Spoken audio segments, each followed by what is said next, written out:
Let's begin. Jason Fladlin here, and I got a bone to pick. Unless you are already rich, then chances are in our current economic climate, the pressure for you to make money has increased. And even if by some small chance, some miracle, your finances are better than ever, hopefully COVID and the pandemic and the war and the uncertainty of the economy has made it clear that you need far more than just get by money. You need to make a lot of money. So what are you going to do? Well, if you're smart, you're taking matters into your own hands. And that's an intelligent play to do, but it's also very risky to rely only on what you can do all by yourself. See, many online opportunities, they promise these big profits, but they bring with those promises even bigger risks. We're talking large upfront investments usually that are required, such as cash investments, time investments, emotional investments. And who knows if it's going to pay off. What if, though, when it comes to making money online, you could have your cake and eat it too? If that was the case, what would that look like? Well, when it came to risk, forget diving headfirst into a pool of water where the depth is unknown. You do that, guess what happens? You can end up with a broken neck. A much better approach, in my opinion, is the dip the toe in the water approach when it comes to making money online. See, when you dip the toe in the water, guess what you can do? You can check the temperature. You can see if you like it. You can make sure if it's safe. And if it looks good, then what do? You put the ankle in, then you ease the knee in, et cetera, et cetera. Now, while it's true that if you continue to do what you've always done, you're going to get what you always got, taking on unnecessary risk is pointless and it's reckless. The real question is this: is it still possible to risk practically nothing, yet still create life-changing income and do it quickly? I believe that it is. And you're going to discover the approach that I think is the best to accomplish such a thing right here live on today's webinar. Now, what about product? See, nothing happens until something gets bought. You need a product in order to make money online. Scratch that. You need products, plural, many products, lots of products, high quality products, high profit margin products, in demand products. Well, by the end of this webinar, you're going to show exactly how you can sell all kinds of high quality products, products that are currently sitting on a mountain of gold, unaware of their full profit potential. And you're going to help unlock that profit potential. And as a result, you're going to get rewarded handsomely for your efforts. What about traffic, though? Driving traffic is perhaps the hardest thing to do when it comes to building an online business, making money online. It's expensive, it's time consuming, it requires technical skills, and already established businesses can outspend you, and they know more about it than you do. So how do you compete with that? Here's the answer: you don't. By the end of this webinar, you're going to know exactly how to make serious money with a $0 ad budget. And you won't have to drive traffic. You won't have to walk traffic. You won't have to guide traffic. You won't even have to think of the word traffic. But what about conversion? This is where traffic meets product. Now, most people don't realize how insanely hard it is to get a complete stranger to buy something from you online, sight unseen, just because they happen to stumble across whatever it is you're selling. So you need to know what to say and what not to say to get strangers to spend money with you. And for that to happen, you need trust. If I say soda, most think Coca-Cola. If I say hamburger, most think McDonald's. And when I say online shopping, my guess is one word immediately popped in your head, and that word is Amazon. In the United States, it takes almost every other e-commerce site combined to do what Amazon does on its own. It makes eBay, it makes Walmart, it makes Etsy look like quaint mom and pop shops. But see, Amazon isn't just the biggest store on the internet, though. It's the biggest store on planet Earth.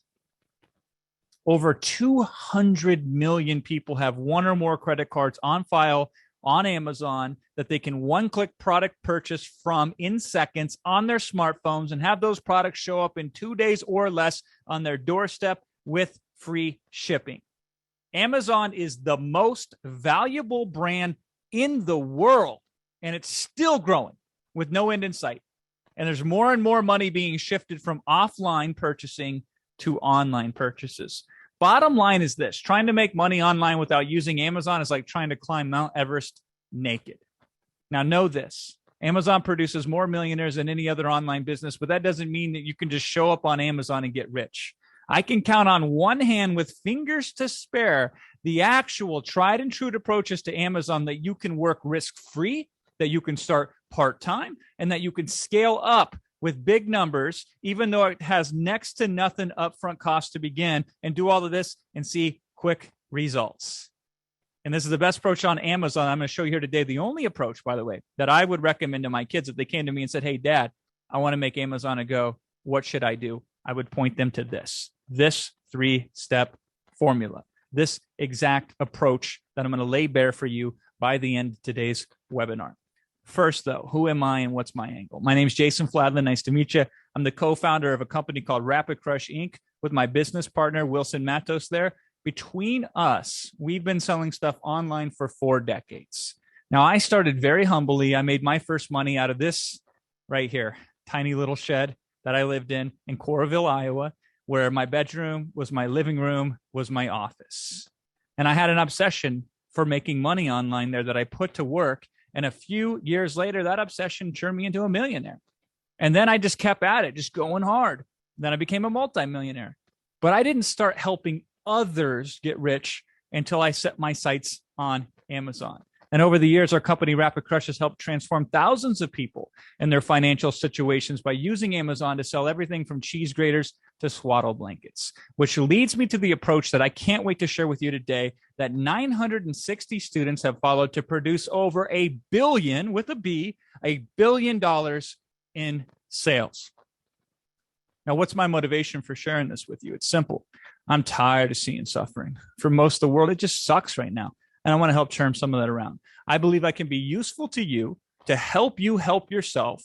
And as a result, make us both better off. And that's what I'm about. And what's Amazon about? Well, one reason Amazon is the biggest store on planet Earth is it solved 2 major issues when it comes to selling product online: selection and fulfillment.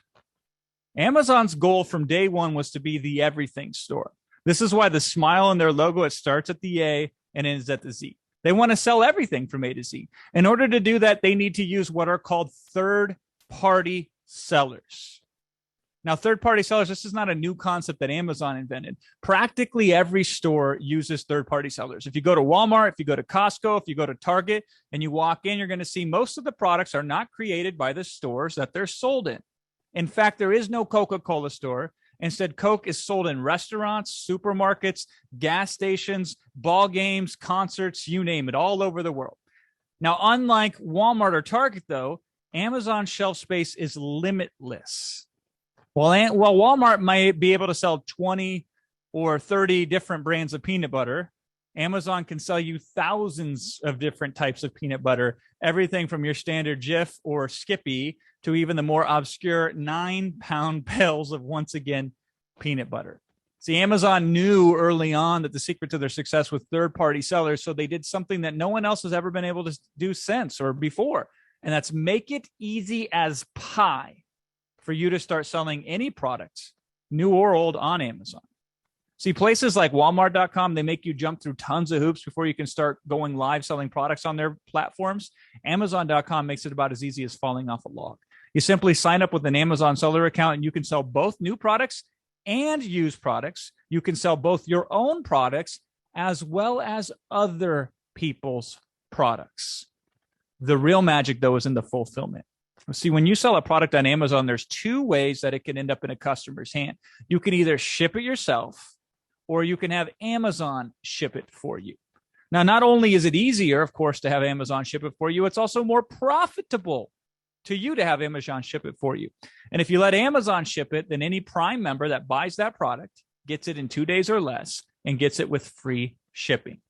This is why if most people want to buy something online, the first place they go to is Amazon, because they know they can one-click purchase it and they can get it shipped for free to their door in 2 days or less. And this is what made Amazon the biggest store in the world. Yet Amazon's greatest strength also happens to be its worst weakness. Because Amazon is so big, it can be overwhelming. Where do you start? What do you do? What don't you do? Without a guide, it's easy to get lost. Plus, Amazon is unlike any other store. See, if you start to dig around and peek under the hood of Amazon, you're going to find some very interesting opportunities that almost everyone else is missing. For example, take a look at this listing. I just put this on this slide the other day, and this is a fish tank filter cartridge. Kind of a weird, obscure product, right? A fish tank filter cartridge. You see, it's not enough for Amazon to sell every product like these fish tank filter cartridges under the sun. They also want to have many different sellers who sell the exact same product. In fact, the more, the better. So question to you, put this in the chat if you wouldn't mind. How many different sellers are selling this product? You can find the answer by looking on this slide. And you can find the answer if you look at any product on Amazon. It's not the most obvious thing, but most products are going to have multiple sellers. And in this particular case, 21 sellers last time I checked, selling the exact same product. And why does Amazon love this? Why do they want this? And it's simple. It's less likely that this product will run out of stock if they have multiple sellers selling the exact same product. Amazon hates it when somebody comes to their site looking to spend money only to leave empty-handed. Now, sometimes there's valid reasons for products being out of stock, like not being able to keep up with demand and maybe some production issues and even potentially raw material shortages. Those things happen, but they're rare. A much more common reason is what I like to call brand owner fatigue. See, being a brand owner is hard. You got to keep up with all your sales channels, not just Amazon. You got to deal with manufacturers and distributors, and you got to protect your brand from knockoffs and imitations. Now, most brand owners, they've spent their whole life building their brand, perfecting their product, becoming well-known in their market. And so it's just too much to ask these old dogs to learn new tricks on how to sell on Amazon. Instead, they would prefer sellers like you do it for them. And if you do, as a result, you quad win. Write that down right now. Quad win. You quad win. Why? Because you help Amazon sell more. You give Amazon's customers a better experience.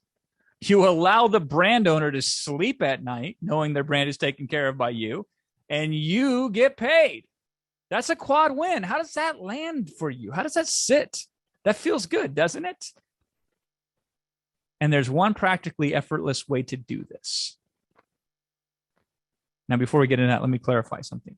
When I talk brands, you probably think big name household brands. These are not the brands that I speak of. Here are the types of brands that you can help and make some serious money with. This brand right here, Proden. Proden, it's a well-known brand within the dog teeth market. Now, 99 out of 100 people, you stop on the street, you say, have you ever heard of Proden? They say, nope, never heard of it. But if you ever had a dog with really bad breath, there's a decent chance that if you look for a product, you may stumble across one of Proden's products.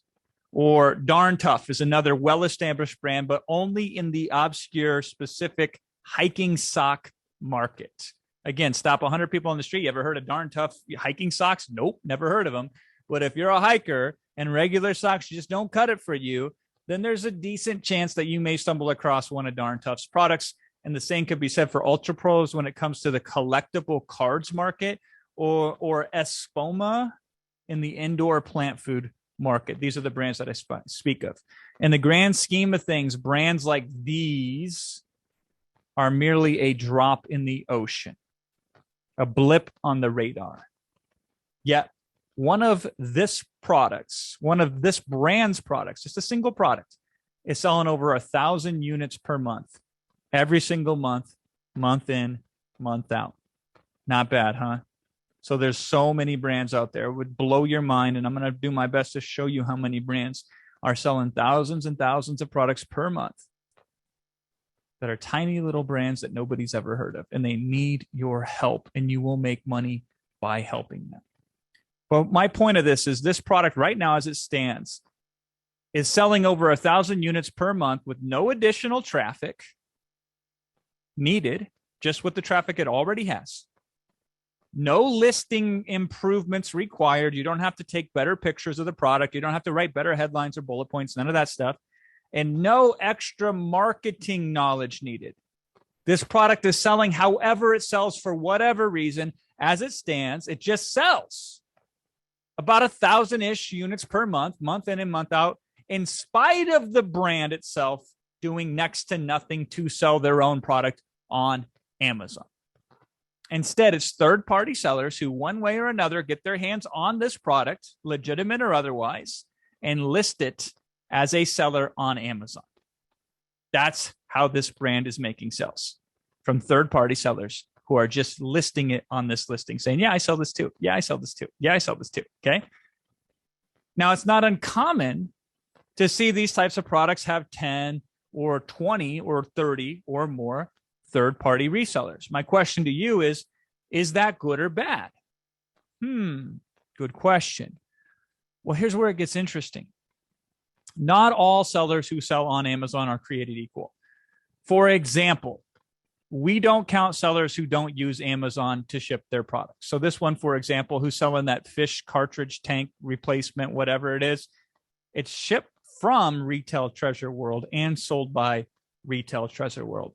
So they don't count. They make a sale here or there once in a great moon. We never have to worry about them. With this formula, you will always get preferential treatment. Amazon will always have them buy from you first. We don't count sellers who sell products that are selling them used, because these are the line of last resort. Amazon will only put them in front of a customer if every single new version of the product is no longer available. And we don't count price gougers. These are the people who will try to sell the price at 20 to 40% higher than retail. Again, Amazon won't put them in front of customers unless they run out of any and every viable option before them. So these aren't your competition. We can easily bypass all of these people, the used sellers, the price gougers, and those that ship themselves and they don't use Amazon. So while there are 21 sellers for this product, only some of them use Amazon to ship. Only some of them sell it new. And only some of them sell it at a normal retail price. And if we just stop right there, should you try to become another reseller of this exact same product here by TopFin? Should you? Maybe. To figure out that answer, whether it would make sense or not for you to sell a product like this, let's talk pies. Now, I want you to imagine the total Amazon profits available from a product like this as a pie, but not a pumpkin pie. Let's look at this as a cash money pie. How many slices of this pie are cut up, and how much money is each slice? See, right now, this pie is being cut up into 5 equal slices, going to those resellers who offer it at a reasonable price in a new condition and who chose to have Amazon take care of the shipping. Now, if you could also do the same, and there's a very, very good chance that you can do the same, an extremely high chance, I might add, that you could do the same, then this pie would be cut into 6 slices, and your slice of the pie would be $3,612 per month, or about $43,000 per year in profit. I'm not talking top line revenue before expenses. I'm talking bottom line, net, put it all in your pocket, net profit, $43,000 per year. Mind you, without driving any traffic yourself, without you advertising this product anywhere on Amazon, Facebook, Instagram, TikTok, or otherwise, without you improving the product's listings or its images, or cleaning up any of the messes that most of these products pile up along the way while they sell on Amazon. I'm just telling you, my friend, if you could get your hands on this product for around the same price as these other sellers, you could get this slice of the profit pie, about $3,600 per month, as a profit passive income stream, a recurring passive profit stream, paid out to you in chunks every 2 weeks, direct from Amazon to your bank account of choice. And you would continue to get paid every 2 weeks as long as you kept the product in stock on Amazon. Now, when it comes to making real life-changing money, I got a secret for you. I have found that most of it is just in the showing up rather than doing the near impossible.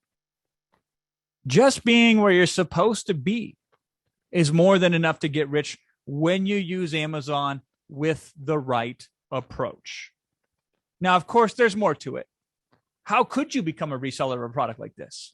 How could you get similar prices on a product as these other sellers get? And how could you do this even if you had little or no previous experience and you are on a massively limited shoestring budget? Surprisingly, it's easier than you think. If it wasn't, then these 960 folks couldn't have sold $1,057,143,592 on Amazon as resellers, following the exact same method that I'm going to lay out to you by webinars in. Now, I know the personal stories of a lot of these successful Amazon resellers, and I will tell you the only commonality amongst them is there is no commonality. Black, white, brown, yellow, and any shade in between. I've seen them all from ages 17 to 78, big city, small town, in US, outside. Doesn't matter. Previous business experience or wet behind the ears, brand new, makes no difference. Postgraduates, never graduates, or somewhere in the middle. All are represented in this club. The point I'm making to you is it's not the person, it's the process. And isn't that wonderful? Now, I'm sure as an individual, you're a special, truly one-of-a-kind soul, but on Amazon, you're a nameless, faceless cog in their machine, and that's excellent because it means if you just follow the process, you can achieve profits that go far beyond what you ever dared to dream about, even when you were told to dream big. Hark unto me with your listening ears and pay careful attention, because if you can just follow this process, you can finally, once and for all, take control of your financial destiny. The process is simple, just like all the beautiful things in life. You scout for products that you can easily get a slice of the profit pie from. You source those products direct from brands and send the products to Amazon to be sold by Amazon without you having to do one lick of marketing or advertising to start making some money. My favorite thing about this process is this: it removes all the risk. You're only going to sell products you know will be profitable simply by sending them to Amazon. You don't ever have to worry if the product you pick is the right product, or if you can drive traffic, get buyers to that product, or if you can get enough reviews of that product. The product's already selling. And you can even know almost down to the penny how much you will make when you also start selling it on Amazon. It's like a crystal ball. Now, compare this to the other online money-making models that you've probably seen. Many of them are hard to tell if they will or won't work, and most often they don't work for those who try them, no matter how hard you try at them. This formula solves that. You should never sell a product without first knowing how much money it will make you the moment you start selling it on Amazon. With a basic math equation and a few free resources, you can make this happen. You can have your crystal ball. Yes, in a matter of minutes. Once you know how, you can look at a product like you have X-ray vision and know exactly what your slice of the profit pie will be. Let's break the formula down. Write this down if you can. The first thing you need to know in this formula is the price the product sells for. Now, this is really easy because the price of every product on Amazon is listed, plain as day. So for this product right here, what's the price of it? Right there. There you go. $35.64. So we're 1/4 of the way through this formula already. We can plug in the first number for price. The next part of the formula is monthly units sold. This gets a little tricky. I can tell you with a push of a button that there are about 3,100 units of this specific product sold month in and month out. Now, I can do this because I have a tool that I use. It's a paid tool. It's worth it. It's called Smart Scout. You don't have to use this tool. You can use translation with some free resources instead. This is a less accurate way, but it's free to figure out when you can go to a product listing and say, how much is this unit selling per month? So all you got to do is on a product listing, locate its best seller rank. Amazon has this thing called bestseller rank, and it updates it every single hour to tell you how well a product is selling in its category. So we look at bestseller rank, and then we just have to know how to translate what bestseller rank means into number of monthly units sold. So simply go to a free site like this here, put in the bestseller rank, select the marketplace, which would be the Amazon.com, and product category. Click the button, and it will spit out the number of what it predicts monthly sales to be. Now, this product is selling at, get this, $100,000+ per month. One single product, about $106,000 per month, over $1 million per year that this one singular product is selling by itself on Amazon. But how much is that a profit? That's what really matters. What's the profit margin on this? What's the net profit? And here's a major mistake that I see a ton of people making when it comes to profit. So let's clear this up right here. In fact, most people, they check themselves out of even attempting this specific Amazon business model because maybe they hear that the profit margins are too low versus some other opportunities. And that's generally true, that you're going to have lower profit margins. But last I checked, you don't cash profit margin in at the bank. Question to you. Would you rather have 1% of $1 million or 100% of $1? You tell me in the chat. What do you want? 1% of $1 million or 100% of $1? We want the net profit. We care less about the profit margin. See, when you start out on Amazon, you're going to have the thinnest profit margin of all. And guess what? That's totally worth it.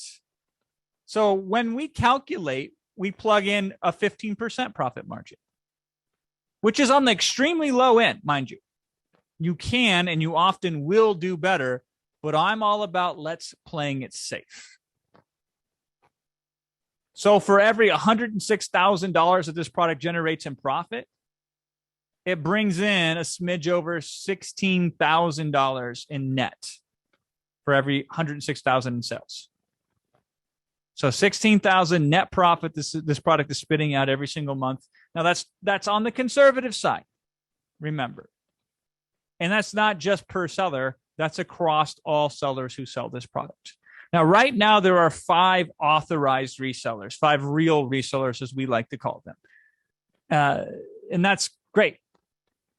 Actually, it's not true, though. If you look at, there's 5 sellers on this listing, you find out when you remove the used sellers, when you remove the price gougers, when you remove the ones that aren't selling on Amazon, there are only 2 sellers that are selling this product correctly as resellers. Just 2 of them who are sharing in on this profit pie, and you can be the 3rd. If you are the 3rd reseller on this, and there's a good chance that you can be the 3rd reseller on this, I'll prove it to you by the end of this webinar, you're going to get your own slice of the pie. That's a lot. That's around $5,300 per month. Significant profits. That's over 60,000 net profit per year. Obviously, you can't retire on this. But man, passive income is passive income, isn't it? Now, not every product is going to have the same profit potential. Like a dog wafer, it may bring you in about 2,000 net profit per month. Chainsaw oil, believe it or not, it's a big deal. $2,900 per month. Card sleeves, if you have these little collectible baseball cards or Pokemon cards or whatever cards, you got to put them in these sleeves to protect them. $4,800 per month. Your slice of the profit pie, net profit, yeah, absolutely. So when I show you money, I want to be very clear with you. When I show you this chainsaw oil, how much of this $2,913 would you keep? And the answer is every last cent. This is net profit. What about these Carolina Reaper tortilla chips? How much of this $941 per month would you keep? And the answer is all of it. And these dog wafers, $2,122, how much of that is yours? 100% of it. All the numbers I'm showing you on a product's profit potential are net in your pocket. I'm showing you what you take home. Real bottom line profit, no smoke or mirrors. This is money in your pocket. So if you want to make over $10,000 per month, you sell 3 products like these on Amazon and you're there. You say, Jason, I want to make more. Great. Let's go out there and find more products to sell. And there you go. Now, here's what's important. Is it okay to sell all these different types of products on Amazon through one account, even though none of these products are really related to each other? Like we're talking chainsaw oil, plus some sort of hot chip that's supposed to burn your mouth and that you take it on as a challenge, and a dog wafer, and, you know, car air filter vents, whatever the case may be, collectible card sleeves. Yeah, totally cool. Not just okay, it's encouraged. The reality is this: you want to sell as many different products as possible. That way, if anything weird or unpredictable happens to one type of product or one type of category, you're still making bank. You see, 99% of people who try to make money on Amazon, they got it backwards. They put so much emphasis on trying to find this so-called perfect product, that special product, that one-of-a-kind product, that they never even get any product up and selling on Amazon. Simply put, they step over the $1 bills, the $5 bills, the 10s and the 20 that are right in front of them, right for the taking, in their quest to try to find that $100 bill. And I'm here to suggest to you that perhaps maybe you pick up all the bills and you don't really care whose face is on which one. Because the formula is so simple, it's so precise, it's so risk-free, it really doesn't matter how big of a profit you churn per product. We care more about what? Profit streams, multiple passive streams of income. So should you sell a product like these fertilizer spikes if it only takes a few hours up front to get them going and then a few minutes per month to maintain? Even if it's only $540 net profit, I say yes. Well, what about this hot sauce? Or what about these car air freshener cartridges? I'm saying yes, yes, and yes. You should sell all of these products provided you know in advance how much time and money it will take you up front to get it going, and how much profit each product will produce in your for you month in and month out. You now know the formula to calculate the profit. So the real question is cost. What's the cost? What's the time cost, and what's the money cost required to start bringing in the big bucks using this formula and selling on Amazon? Now, on one hand, there are many approaches out there that are going to require you an intense amount of startup capital to get them off the ground. Investing in things like the stock market or the real estate or a franchise or a done-for-you type of service, they're going to require several $1,000s up front just to even be able to give it a go. On the other hand, there are businesses that require no money up front to get started. And here's the thing about every single one of these no money up front businesses: the less money you put into them, the more time you're going to have to put into them. Now, I'm going to go out on a limb right now. I'm going to guess that time isn't something you have a whole lot of at this moment. And I bet even if you're short on money, you're shorter still on time. And what's more valuable to you anyway? Because you can replenish money. But when your time's up, your time's up. Now, here's where it gets interesting. I used to believe that today's approach to Amazon success was so great because it required just enough capital to get going. Not a whole lot, but enough to weed out the pretenders from those who are serious about changing their financial situation. So yes, if you're going to resell a product like this one, you'll have to place what's known as a wholesale order, meaning you buy a few dozen up front in bulk, and you got to pay for that. And that's pretty much it. That's pretty much all you have to pay up front. Now check it. Here's how much your marketing budget is going to be. $0. Here's how much you're going to have to spend on advertising. $0. Here's how much you're going to have to pay for graphic design. $0. And here's how much time you'll have to spend working on the product conversion, the details page, and the images. 0 seconds. And here's how much time you're going to have to spend on driving traffic. 0 seconds. And what about getting reviews? 0 seconds.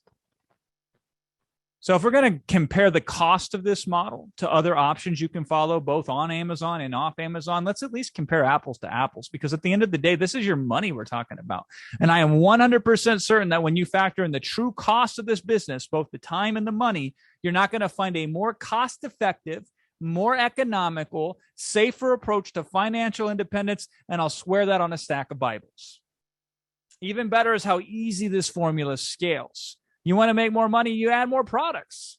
Now, I'm confident that you individually, without any employees, without a warehouse, without any virtual assistants, outsourcers, or subcontractors, that you all by yourself can easily manage at least 5 profitable products successfully on Amazon, probably many more, but we're being conservative. Let's just say 5. And if you did that a year from now, how successful could you be? I actually think you could do 7. I think you could do 10. I think you could do 20 all by yourself, but let's just say 7. Boom.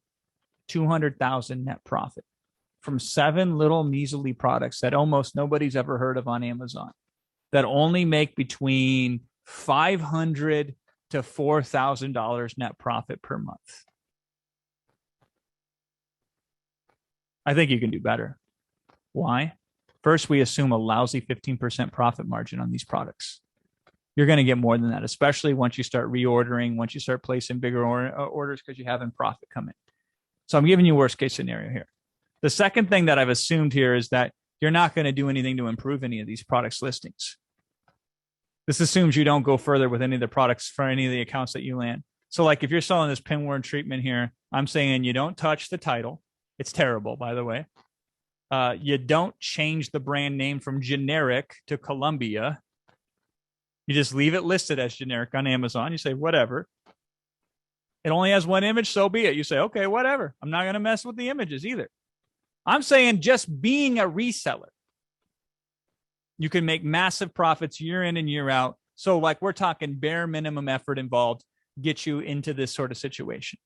And I hope you can appreciate the weird position that we find ourselves in. See, most people are selling you the if everything goes perfect scenario to their get rich quick schemes. But when does everything go perfect or even half the stuff go perfect? In contrast, I'm giving you worst case, conservative, if most things go wrong along the way outcomes. I'm doing something nearly unheard of in this business. I'm giving you realistic outcomes. You can do much better than what I've shown you, but it's going to be damn hard for you to do any worse.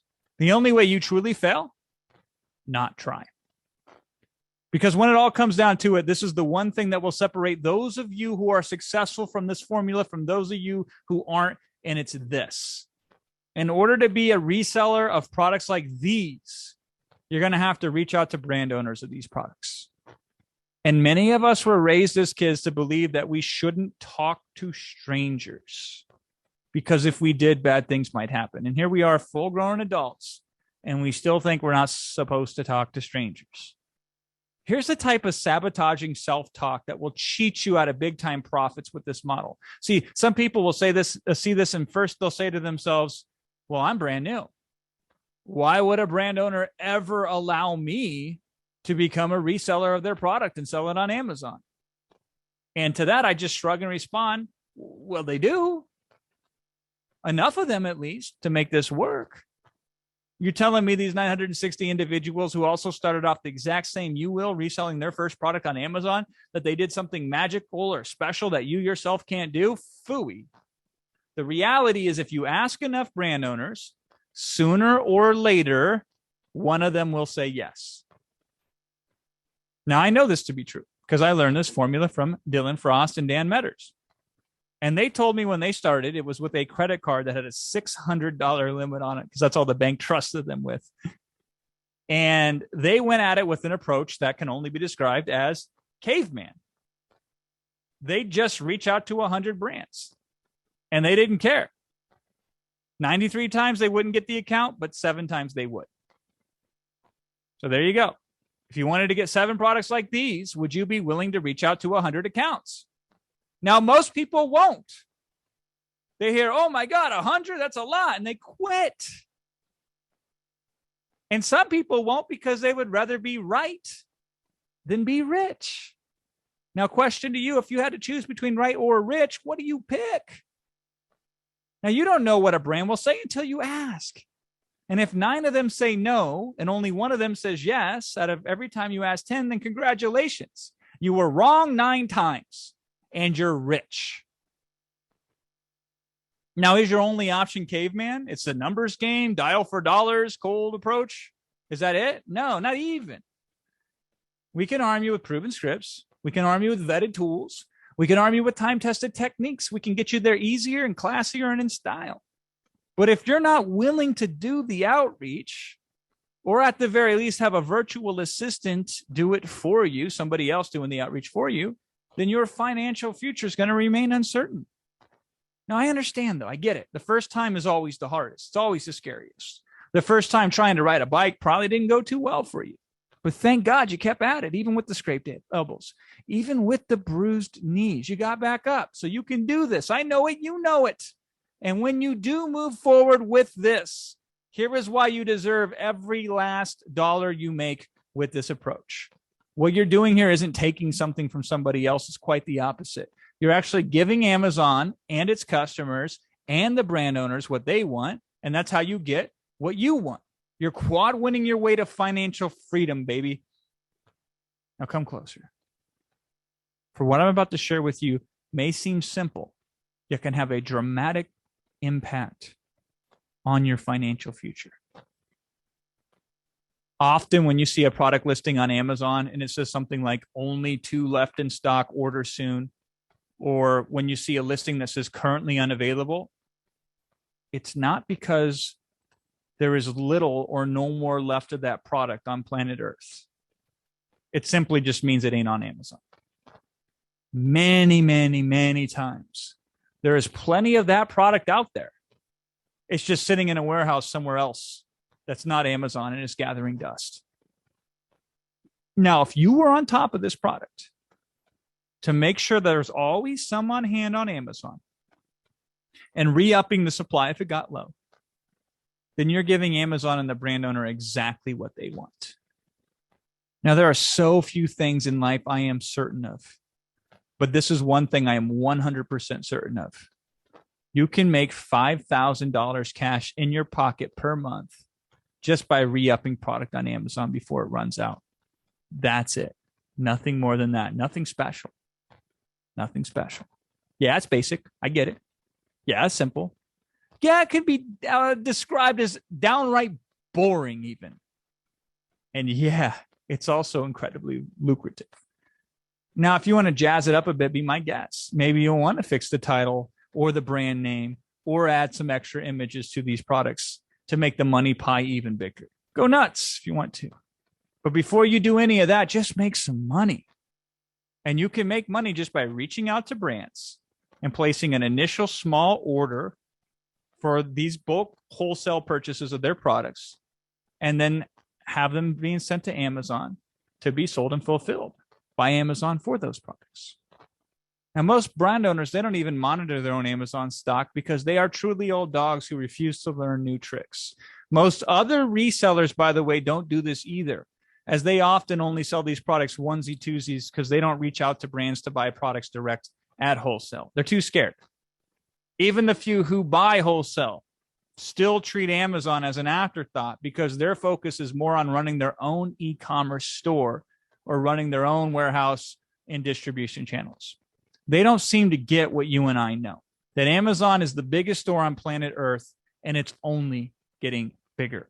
It's got so much more room to grow. It hasn't even come close to hitting its peak yet. Plus, Amazon's the most trusted brand in the world and by far the easiest place to shop online. And the formula that I showed you today is exactly what Amazon wants its sellers to follow more so than any other approach. This is exactly what Amazon had in mind from the get-go. So give it what it wants in profit, just like these 960 sellers did to generate over $1 billion in sales in just a handful of years. What these 960 sellers all had in common is they invested in a program called the Wholesale Formula, created by Dan Metters and Dylan Frost. Dan and Dylan are two Southern gentlemen from a tiny little Corbin, Kentucky town, population just over 7,000, who started their Amazon career with a dream and a $600 credit card limit, which they maxed out, placing their first wholesale order. Within 12 months, that $600 turned into a $500,000 result in product sales. Now, Dan and Dylan, they didn't have the benefit of experience, but they did have the benefit of stubbornness. They brute forced their way to Amazon success and soon felt it was their duty to share this approach with others. Now, check it. These guys are not gurus. Most people have never heard of the wholesale formula because it's not something they're out there marketing constantly. Most of their time is spent in the doing, not in the teaching. And every single time I talk to these guys, they're showing me something new and cool that they discovered in this wholesale formula business. Better still, they have a community of customers who they've helped along the way and supported. And now those same customers are coaches, and they are also creating a community to help the next generation, i.e. you, for wholesaling products from brands and selling those products on Amazon. Now, even if you've never heard of Amazon before today, I'm confident that we can have you come in and start bringing in some real life-changing money in short order through the wholesale formula. And with our special exclusive resources, we will give you for free when you sign up through us today to join the wholesale formula. Now, the wholesale formula will show you how to find tons of products, just like the ones you see on your screen here, and find them in minutes. You're going to now laugh at the problem that struggling Amazon sellers face. They can't even get one product to sell on Amazon, while you score winning product after winning product to your heart's content. The guesswork is eliminated as you use time-tested strategies for having brand owners fall in love with you. And you're going to be landing wholesale accounts in no time flat. You're going to be lining your pockets with the profits that go along with that. Listen. You're created from the infinite, and within you is the potential for living the life you want and deserve, not the life that you have to settle for. You want that, and I want that for you. And here's how we're going to get this together. When you sign up for the wholesale formula, I'm going to give you an even bigger advantage than these wholesale formula customers had who produced over $1 billion in sales. But there is a catch. Now, before I reveal this catch, let me tell you why I think the wholesale formula produces more success stories at a staggering rate than any other Amazon opportunity that I've ever seen. Dan and Dylan are just absolutely brilliant in how they lay out this model. I can tell that they spent hours and hours to figure out how to show you something in just a few minutes that you'll get as soon as you see it and put it to action. I can also tell you that they practice what they preach. Everything in here is formalized. Nothing's left to chance. It's everything you need, and it's training, and it's right up to the minute. It's got a fresh coat of paint on it, ready for you to unpack it. Also, you're going to get 60 days access to TWF's coaching support community, where all the questions that are asked are guaranteed to be responded to from a TWF coach. This is an unprecedented level of support.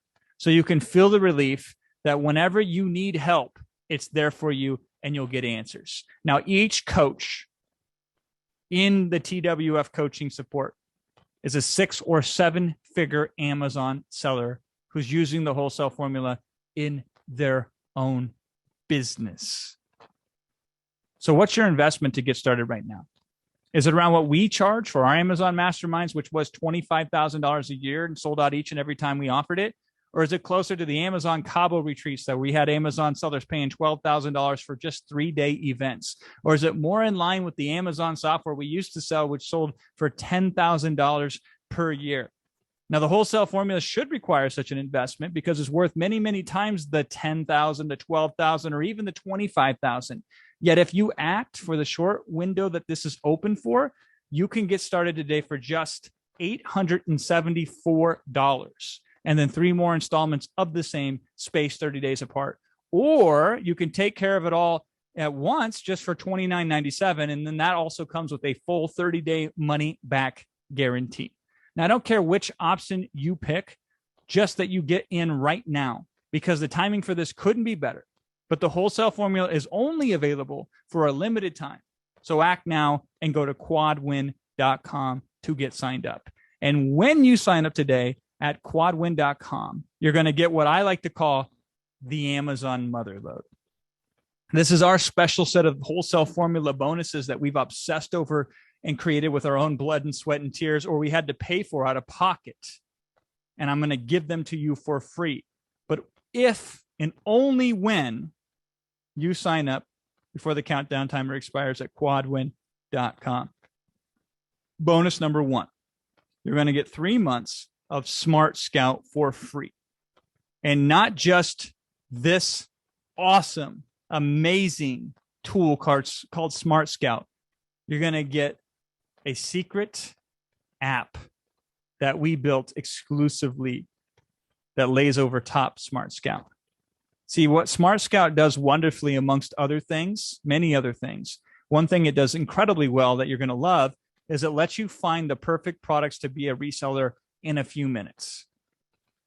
You do one little search, takes about 2 minutes, and then you click search, and it spits out all these great results. Now, normally, if you were just to only use Smart Scout, you would then take these results and you would have to look through each product and you'd have to apply this formula: price times units times margin divided by true resellers. Well, not anymore. When you sign up at quadwin.com, you can use our browser extension that we have custom designed specifically for you. It's called Rapid Product Analyzer. And with one click of a button, it will apply the formula that you just saw on the page previous to this slide for you automatically. Yes, with one click, here's what it does. It adds this column right here. And this column automatically applies the formula for you and tells you specifically what your slice of the money pie will be. You can find millions of dollars worth of product opportunities without doing a single mathematical computation. You click one button. Now, our app is built specifically for Smart Scout, and it's free, and it's only available. It's exclusively available just for you when you sign up at quadwin.com. Nobody else will ever get it. Smart Scout customers will never get it. So you're going to get 3 months of Smart Scout for free, and then you're going to get our Rapid Product Analyzer app to come with it. So with one click of a button, you are finding these product opportunities. Click, profit. Click, profit. That's bonus number one. Bonus number two, the done-for-you wholesaler site. An easy way to close brand deals is to have a killer-looking professional website. But building a website right is expensive. It costs at least $1,000 to outsource it. And the website has to look a certain way and say a certain thing. So we're just going to do it for you.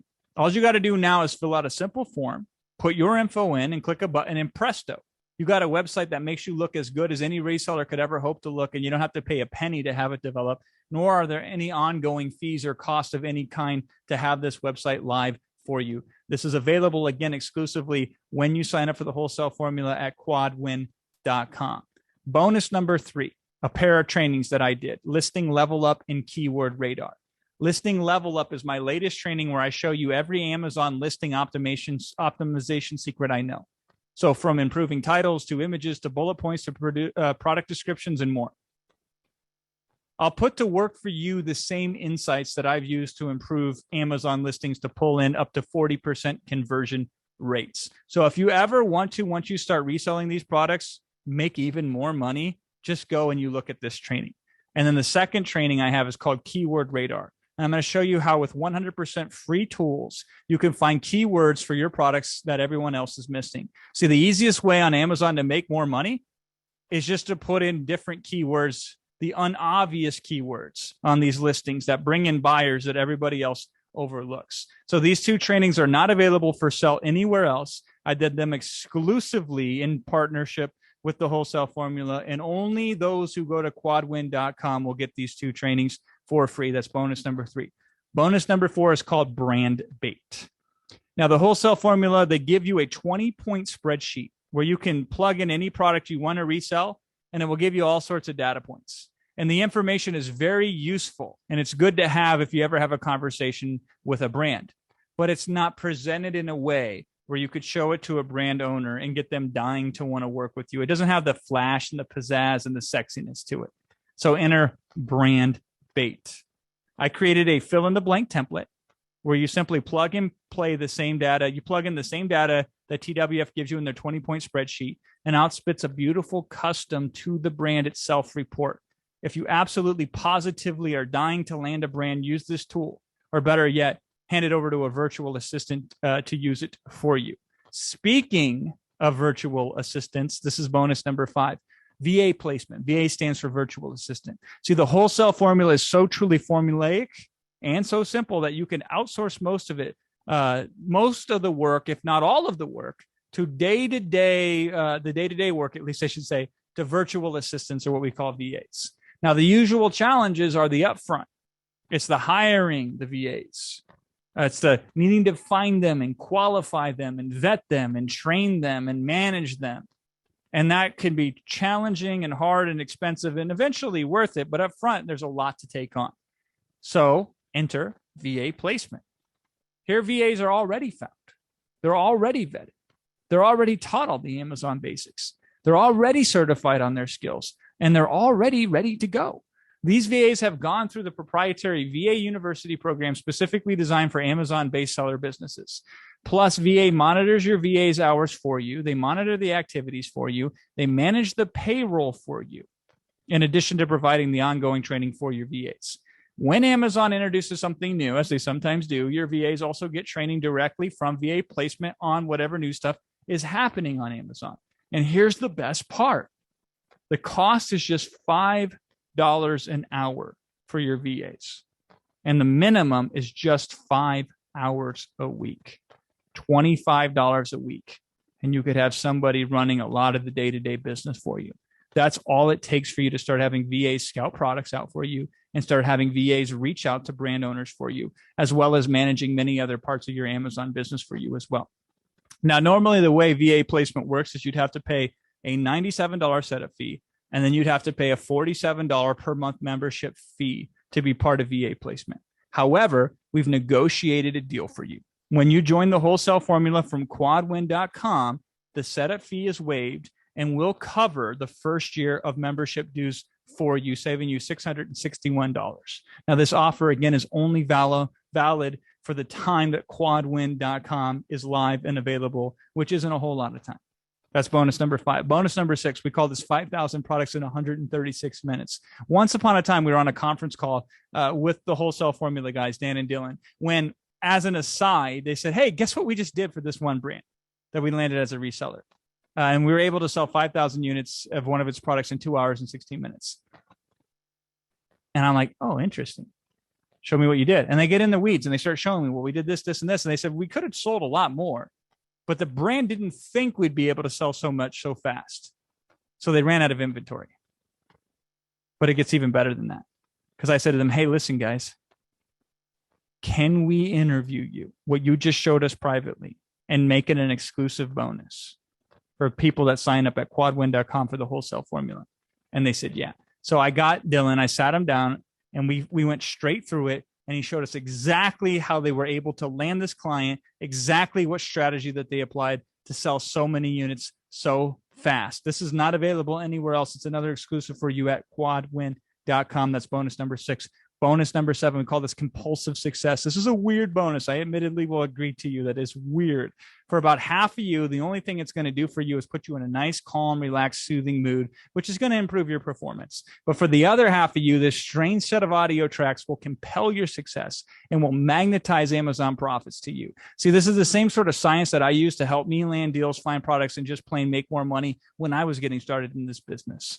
I want you to think of a time in your life when you were just on, where your intuition was sharp, you knew what to do and just did it, and everything seemed to go your way.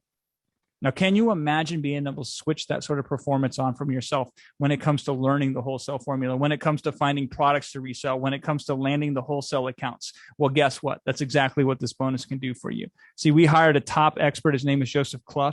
He's the go-to coach for some of the biggest celebrities and athletes who need to be on when the stakes are high, and whose brain training tools have been downloaded over 10 million times.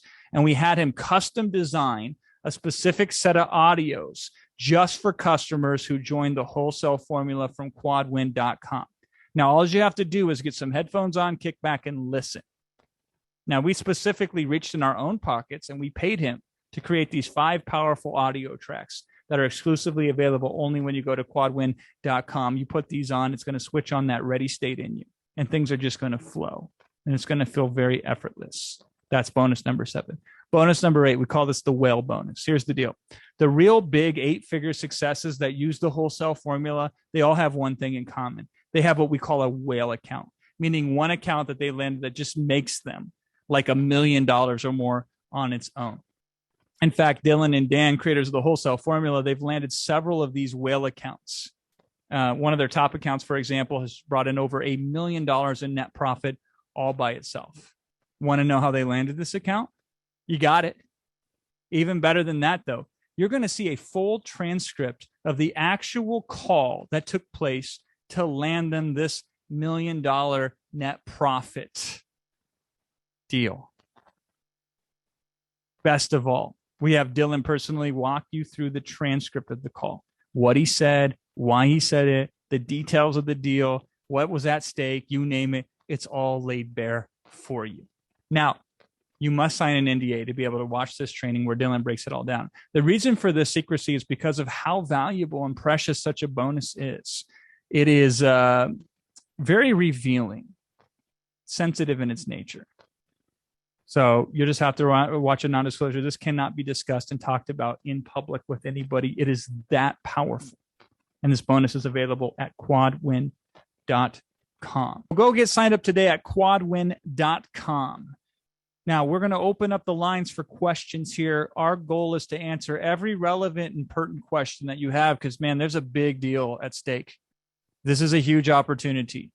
And I'm sure you're sitting there thinking, man, I want to know this. I want to get in on this, but I need to know something first. I got to make sure I understand this correctly because if you're the right fit, this is going to be the most expensive thing is for you to say no to this. But you got to know if you're the right fit or not. So quadwin.com is where you go to sign up if you already know you're the right fit. If not, I'm sure you got some questions. So I'm going to bring my business partner on here. His name is Wilson Matos. He's been with me forever. And Will, I know you've been looking at the chat. So what should we focus on first in terms of everything that we talked about here today? I think we're getting a lot of time questions. How long does it take to do this? How much time do I need to devote to this? How quickly can I go through the course? You actually get access to modules 1 and 2 of the course right away as soon as you sign up. And then 7 days later, you get access to module 3. And 7 days after that, you get access to module 4. I see that Dylan and Dan just popped up here on the screen. So we'll let them talk about this as well. Yeah, you get instant access to modules 1 and 2 to get you started. And then, of course, with the coaching aspect of it too, while you are going through those modules, you have access to a real TWF coach anytime that you need to have a question. You can ask in our support community, and you're guaranteed to get a response for that. So you're not doing this alone, right? Which is one of the things we're most proud of about being able to put together with this program. Basically, how that's came to be is we've been so successful at teaching people the wholesale formula for so many years. We created so many success stories. We were able to bring on incredibly successful 6-figure and 7-figure wholesale formula students, former wholesale formula students, to help us and support us with new students that come through the program because they've been through it before. They know what you need to know as a new seller, as a new student, and they are there to help and guide you through the program. And so, yeah, you have that throughout the entire release schedule. And every week a new module opens, and you'll have everything. You'll have the full program in 30 days.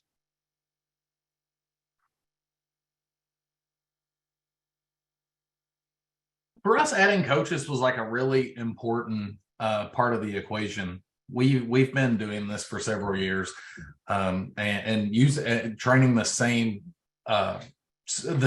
business model for several years. And what we found is the people that the people tend to struggle most often early on in the process. And by having a coach, somebody who's been through those things right there with you, being able to go through the process with you, is invaluable to helping you succeed. Awesome. Dylan, what is the lowest amount of inventory you can start with once you find a reseller? Yeah, so I think a great way to answer this is to just explain how we got started. Our Amazon business got started with a $600 credit card. It was Dan. It was a American Express that you got at a airport. Airport. Yeah, it was at an airport. It was the American Express Gold Card. So if that doesn't explain it, I don't. I got the gold later. It was the little airport one, whatever that one is, the sky one. Yeah, and this is one of the questions I answered in the chat for someone earlier as well. We've also found that on average, this is with a decade of experience, on average, the average minimum order of a brand that they require from you is typically around $500, and sometimes it's less. And you got to think about that too. In this, what's great about this model is you can sell as much as you can afford to sell. See, if you're in other models, right, where if you're the only person that's going to be selling a particular product, right, if it sells out, well, then you're just losing money, and then you lose momentum, and then the product may get buried in search results and it'll never be successful again. With this model, if you're one of multiple sellers, once you sell out of inventory, that doesn't happen. The product continues to sell with the other sellers that are on the listing, right? So you only have to buy as much inventory as you're comfortable with, sell as much inventory as you're comfortable with, and work your way up and scale your way up at whatever pace makes sense for you. So this isn't one of those business models where you have to go out and make a $10,000, $20,000 inventory purchase. Dan and me never would have been able to get started doing this all those years ago if that were true, because we didn't have that money. I can talk about our first product, the first product that we started carrying. Whenever I got started, I remember calling this company and I was dreading the answer so much, because I had always heard, if you ever deal with manufacturers or brands, like, the order is so high, but the product looked really good on Amazon and there wasn't a ton of competition. And I was like so excited for the product. And I asked, I was like, how much is your guys' minimum order? And it's just like one of those kind of scenarios. And they said it was $250. So I was able to start carrying this product with it was $250, and if we spent $500, we got free shipping, and then they had discounts for spending more than that, right? So we looked at it. We were really excited. We had $500 to be able to place that order, so we went ahead, placed the order, got our free shipping, got the product in, sold it, and sold out pretty quickly. I mean, we should have definitely bought more than that $500 order. But the point is we were able to mitigate our risk with that minimum order, test out the product. And then the next time, guess what? We probably ordered whatever that first discount was. Like, I remember the product. I remember it was $6.25 per unit initially. And that eventually we got that price down to $5.15 per unit through volume. So the more we would order, the bigger discount we would get, but it wasn't integral to being successful with the product. Like, we were carrying that product at the lowest possible order level, and we're still able to find profit in it and we're able to scale our business up.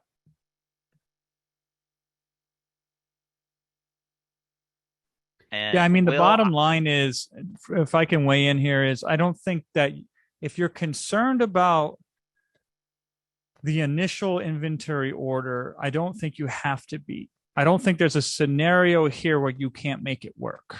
Now, there's some situations where, yeah, it'd be nice to have more money, because then you could get more product and sell it faster and sooner. But you got to go with what you got to go. And so I'm confident that regardless of where you're at specifically, you're going to make this work. Oh, sorry, I had the camera off. Okay, so here's another question I had from Danny that I wanted to ask. Why does the course cost money if what you want to do is help? That's a good one. Okay, let me ask you this question. If I have zero amount of resources to invest in you versus I have resources I can invest in you, what do you think is more helpful? And I think the answer is obvious. I get where it comes from, because there's a lot of people in this business who pretend that they're there to help you, and all they're trying to do is pick your pocket. But the reality is, like, Smart Scout, that's not free, like, to work that deal or to develop that app. The Done For You website that takes a tremendous amount of resources, not just to develop, but to upkeep, VA placement, on and on and on. The coaches, these guys have to pay for these coaches. So when we look at what are we trying to accomplish here? What we're really looking at here is, how can we give you the overwhelming unfair advantage? How can we do that? And that's what we design here. And I am 100% confident that you can't find another Amazon course out there that's going to give you a bigger advantage than this. And I'm serious. And I'm not just talking about the advantage in terms of the ability to sell a certain amount of money. Everybody talks about that. As I get older, I get more frustrated about that. Yeah, if you can make more money, but you got to walk a tightrope where one misstep you could fall to your death. I'm not about that. I'm about how can we make money with the least amount of risk? Because I've discovered with all the clients that I've helped, if we can remove the risk, then they'll naturally do it, and then they'll naturally grow it, and they will compound over time. And that's what we're looking at here. So we're trying to help you from that perspective. But we got a lot of competition because everybody else is out there saying, well, buy my Amazon course. I'm gonna help you and do my Amazon thing, and I'll do this for you.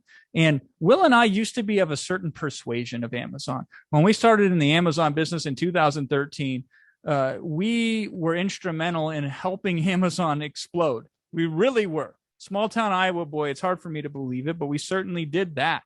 And we taught people how to do private label. And back then, private label made sense. You create your own brand from scratch because the opportunity was wide enough, and Amazon was in that growth phase where they were taking any and every brand under the sun so they could fulfill their A to Z store promise. And what we discovered was over time, the risk of private labeling became greater and greater to the point where people were so afraid to try to sell any product on Amazon because they didn't know if it would work or not. They didn't know if they had the right product or not.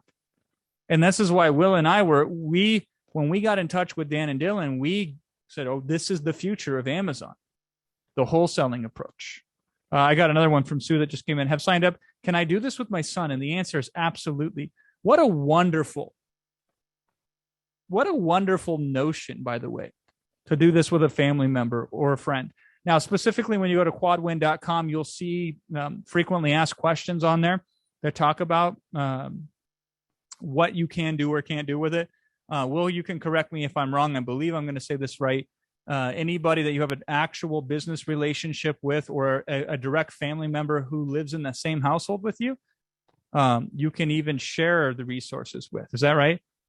Yeah, that is correct. Any legitimate business partner in a formal business entity or a family member, they don't actually even need to live in the same household in this particular case. That's great. Perfect. So it's awesome to do this with a family member. And when we started teaching people how to build businesses on Amazon, we had a lot of families involved, and it just turned out to be a great thing. I remember us doing live events and conferences, Jason, and the grandmothers with their grandkids and mothers and sons and daughters were coming to us and saying how amazing it was to build this family together as build this business together as a family activity. So that's pretty awesome.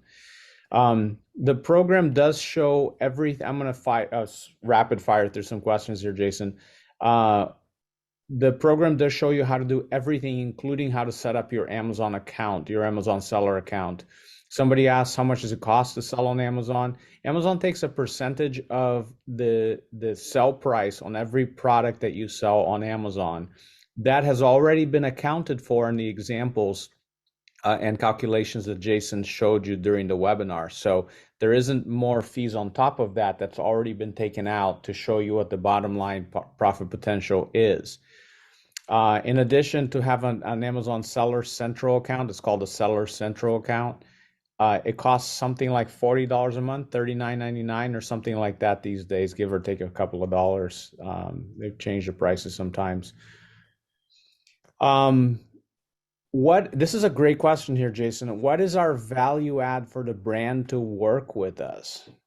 Yeah, I think this is a lack of understanding of how manufacturers and retailers work together. So maybe it's really a fantastic question. And this is why over the years that we've supported the wholesale formula and the rare times that they're open, I've had to go into the presentation and emphasize even more each and every time, right? What the value add is. And it's a fair question because like you, I'm assuming you want to work a business where you're not just trying to skim off the top. You want to actually contribute something of value to the world. And that's how you should get paid. It's the best business model in the world. It'll only get better the more you do it. And the value you're bringing here is, let me count the ways. The first way is you have the brand's back. I can't tell you the number of times, and I've worked with a variety of different brands. They just throw the product on Amazon and then they just neglect it. So if it's in stock, great. If it's not in stock, who knows? Or what happens is they just totally abdicate responsibility to third-party sellers. And those third-party sellers don't pay attention because it's not their brand. So sometimes they have it in stock, but sometimes they don't as well. So the most important thing you do right up front, you make sure the product is in stock. I know you will, because you're not making money right now. These brands that are making hundreds of millions of dollars or millions of dollars even per year, a couple $1,000s a month is a rounding error to them. But that's still good for the brand if you had their back and you were the one that filled in those cracks to make sure that the product was in inventory, not just for the brand themselves, but for Amazon's purposes. So this is the value add to Amazon as well as the value add to the brand. And it's the value add to the end customer who goes and searches and finds this product and is able to purchase it because it's not out of stock, because somebody like you has their back and it's in stock. Because these brands, they often have a variety of different sales channels that they have to make sure that they have the product going out to. And that's just, it's crazy making to keep up with all of that. And so they need you to have their back to make sure the product is in stock on Amazon. That's the base level, first way, foot in the doorway, you add value. And that's the way we emphasize here today. And if that's all you did, yeah, value well earned. So you should be paid good for that, and you will be paid good for that. But if you wish to, these bonuses we have here allow you to take it even further. Some of these products, and Smart Scout it's got this cool feature where they score a product page. And if they think the product listing is poor, they give it a very low score. Here's a huge opportunity once you start working with the brand to say, hey, listen, I don't know if you're up for this or not, but there's some things that we can do to the product listing that would make you a lot more money. I'd love to have a chat with you about that, or I'd like to do it on your behalf, or you don't even have to talk to them. You can just make the listing update on Amazon yourself if you want to. So if a person has one image of their product, they can have 9 images. 9's better than 1. You could go out there and make sure they have the other images to fill in the blanks. If they're missing keywords in their listing that are obvious keywords that would bring them even more traffic in and therefore make the pie even bigger, you could go out and do that and add those listings to the keywords. So those are other ways in which you can give value. There's another way you can give value too, is most resellers, they don't do it legitimately. Not the way that we teach. They don't go to the brand or its representative and become an authorized reseller. They kind of find it falling off the back of the truck, wink, wink. They get it via the gray market or some other weird means of they acquire the product and they sell it onesie twosie style. And sometimes these third-party resellers, they do things that violate the terms of Amazon service, or they violate what's called MAP, minimum advertising price, which is non-compliant with the brand itself. So if you can be the brand watchdog, if you can have the brand's back and go through this training here at the Wholesale Formula, they're going to show you all the ways in which you can have the brand's back. Guess what happens? Not only are you adding value, but very often you start to develop a relationship with this brand where you can then graduate into a semi-exclusive relationship or an exclusive relationship where you are literally the only one that they will resell to. And they will say, we're going to get rid of all of our other resellers and we're only going to fulfill orders to you. Why? Because you got our back, because you did this, because you did that. And not only that, by the way, the products I showed you today from these brands, if you went to these brands on Amazon, that's not the only product they sell. They sell multiple products. So you get in with a brand and you start selling one product and you want to work your way up, you can easily say to them, hey, I'd like to sell some of these other products too. And they say, okay. As long as the math makes sense, use the app to discover, should I sell these other products as well? And you can go from one product, from one brand where you're just making sure it's in inventory, to having full reign over the full list of products that they have. And eventually you can even get terms. You say, Jason, what are terms? This is where the brand starts fronting you the inventory up front. And now you're paying little to nothing for upfront inventory. You're paying out of your own profits. That's even possible. But see, listen, I didn't get into all that here today because that's kind of future down the road stuff. I got into today. What I focused on is the massive, huge, gaping wide, gigantic opportunity to just make sure the product is in stock on Amazon. And that's value add enough for you to pull in some serious income. For most of you, it's the income that you dream of. when you say, I need this much money to be financially independent. So quadwin.com is how you get started with this opportunity. Awesome. I have a fantastic question here, Jason. Do you teach us how to source products that will actually sell? Now, let me tell you a secret that's not so secret. The wholesale formula. It's really formulaic. And I imagine the question comes from someone, and Tiff, you can tell me if I'm right or wrong, someone who has potentially tried to sell products on Amazon before. And likely you were trying to decide on a product. Maybe you created a private label product, you tried to sell and it didn't work. The wholesale formula teaches you the formula, not to be repetitive, to find products that are already selling and then selling those exact same products.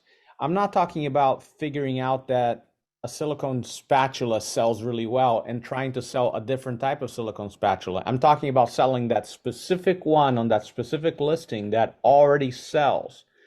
And the way that you are taught to sell on the wholesale formula, which is beautiful, is not to compete with any other sellers, but just play the same exact game that they're playing. You're going to price it not below their price. You're going to price it at the same price that all the current sellers are selling for, the best price sellers. And then Amazon is just going to give you a share of what's called the buy box. If there are 10 sellers selling a product for $20 for a product, and 3 sellers sell it for $20, and then there's some used listings, and some people sell it for $30 or $40 or $50. Only the 3 sellers that sell it for $20, which is the competitive price, will actually sell automatically when they come to a listing.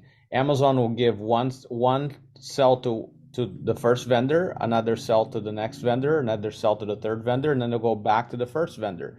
So you just want to insert yourself as the other seller that sells for a competitive price. And now there are 4 of you, including yourself.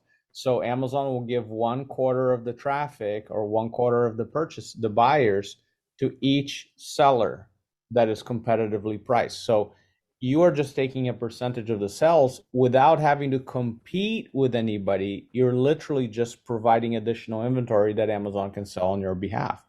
That's it. So you're not trying to figure out if you buy this product and source this product, if it will sell.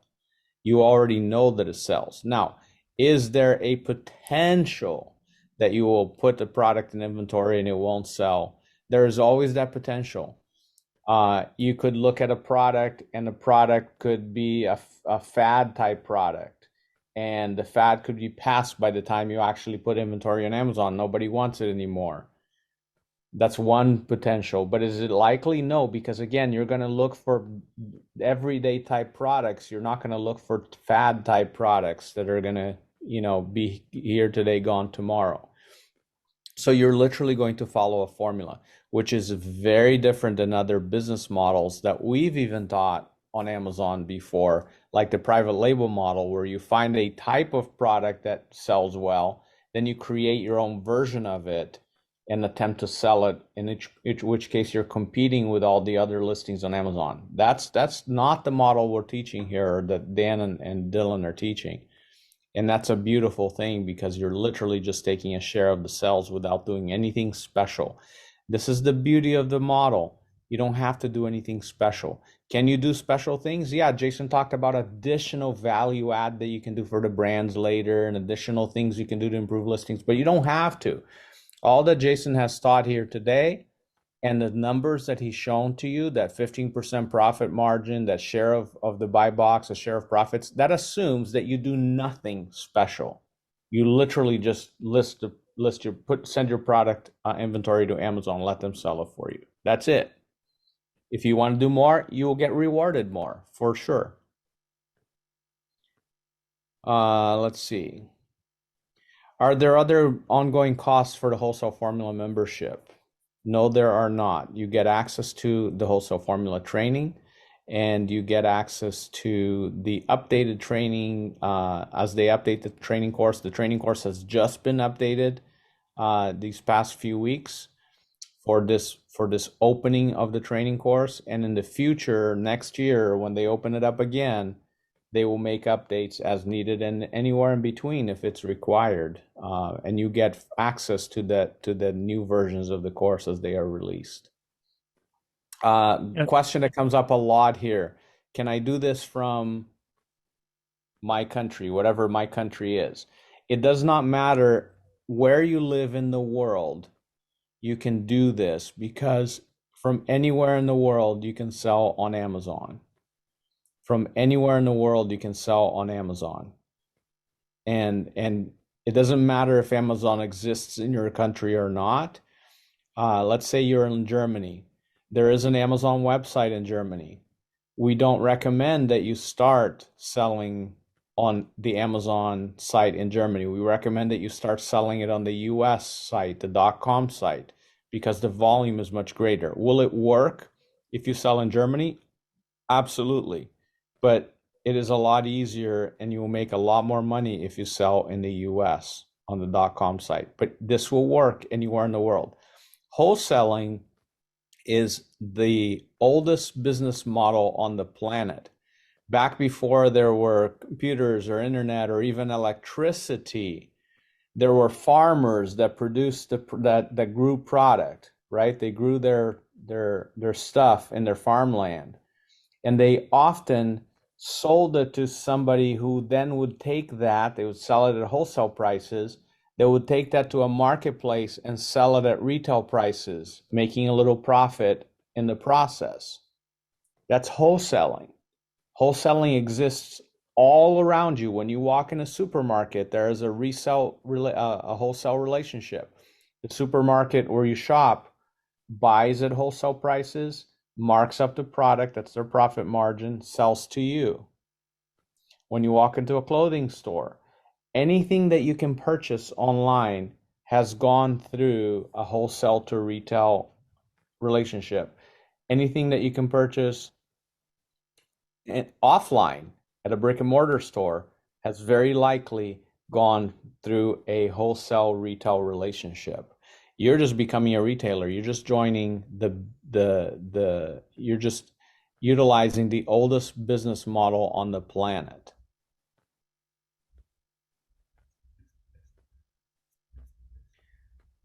Smart Scout is the tool that will allow you to do very quick research. Is it needed? It is not needed. You can do everything manually, but it will save you so much time. And in the 3 months that you have access to it for free, you can get so many product listing ideas to follow up with wholesalers or manufacturers or brand owners. And literally you can have products to keep you busy for years to come. But you will find that once you start using the tool and start making money, that becomes a very small expense in the scope of your business. And it will just be a hassle to even cancel and sign up again in the future. You'll just keep the account. That will just happen. Oh my gosh, do we have to have a list or SEO or website? How does it relate to Amazon? The website is not, to be very direct, a website is not needed. You don't have to create a website, but it will make you feel better about your business, and it'll give you confidence. Because when you contact a brand owner or a wholesaler, you will have this thought or idea that they're going to check up on you. And they're going to look and see, like, are you a legitimate business? They won't do this, by the way, but you will think that they will. It's just human nature. You're going to think that. Maybe Jason can explain why they'll think this. And if they were to go see, well, who is this, Dylan, and who is this Dan character? You will have a website on your signature they can click on. They can look and say, wow, these guys are really pro on selling on Amazon and managing brands on Amazon. It'll just make you look more professional, and it'll help sell yourself to the brand owner. That's all that it will do. There's no SEO. You're not going to drive traffic to it. You don't want to rank it on Google. There's none of that stuff that you're going to have to do. you might as well not have a website. It'd be fine as well, but you're going to want one. We know that you're going to want one. So we will set that up for you. And it has been optimized to make you look like the expert Amazon retailer that you will be.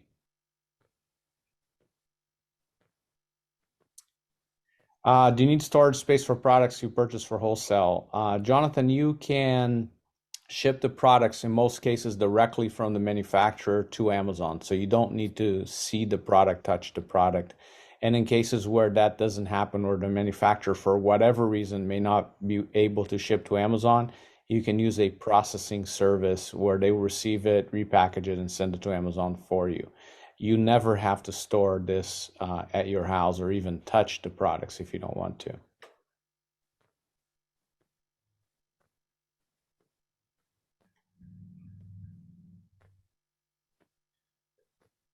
Jason, let's talk about return on investment. A few people here asking, how quickly can I make money with this? I mean, I'd hope it's as quick as possible, right? I think every business that you start up front, I think we can all agree, if we plant the seed in the ground, we don't expect the tree to be grown by tomorrow.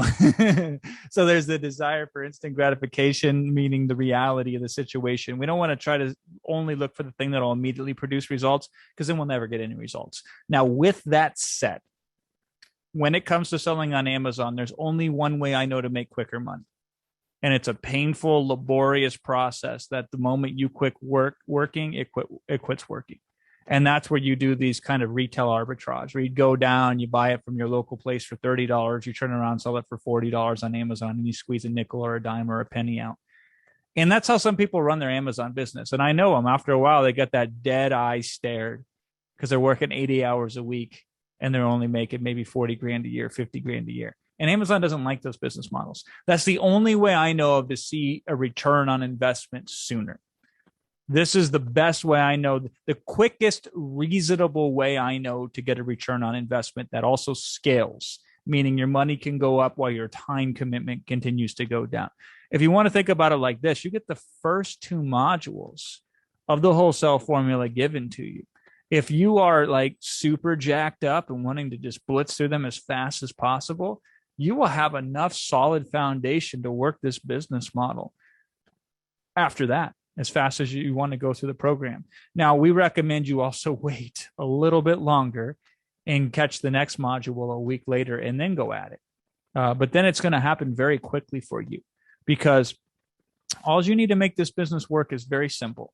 You find a product and you say, I like this product. It makes sense to resell it. Then you contact the brand or its representative and you say, hey, I want to start a reseller account. How do we make that happen? Or any variation. That's my favorite way of doing it. I like just a straight up approach. And then once they say yes, you just have to arrange the details for this shipment takes place at this date to go to Amazon. And then once it's on Amazon, you can reliably expect to start seeing it make sales ASAP. Now, do you get paid every single time you make a sale? No, Amazon lets it accrue for about 2 weeks, and then it sends you the money to your bank account. So there's a little bit of a delay. So you're going to do the work. You're going to have to sit back, wait, and then it's going to come in. But here's what's great. While there's a delay from product one going live and then making money and then being sent to you, start on product two, start on product three, start on product four. And then you'll look back in a month or two later, you'll say, whoa, here's why this business model is the most efficient thing I've ever seen. How many reviews? Here's a question, and Will, tell me the answers in the chat because I'm not looking at the chat right now. How many reviews do you think a product needs before you should start selling it on Amazon? 1, 5, 10, 50, 100, more? I think to really have a shot at selling on Amazon, you got to have a certain amount of reviews. And I'm curious what the numbers are that people are putting in here, Will, because I want to see if they're all over the place. 0, 5, 20, 10, 1,000, 3, 0, 0. Yeah. At the minimum, you're going to need at least 100. Let's clarify the question too. Not how many reviews you have to get. That is an irrelevant metric here. You don't have to get any reviews. How many? Well, it depends, right? If you're selling your own product, you got to get every single review.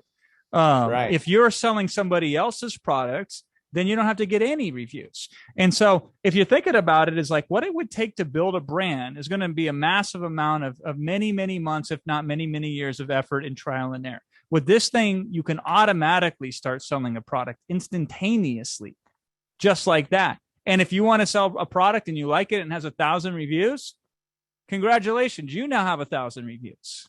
If that product has 2,000, these days on Amazon, the biggest limitation of Amazon, in my opinion, is the reviews.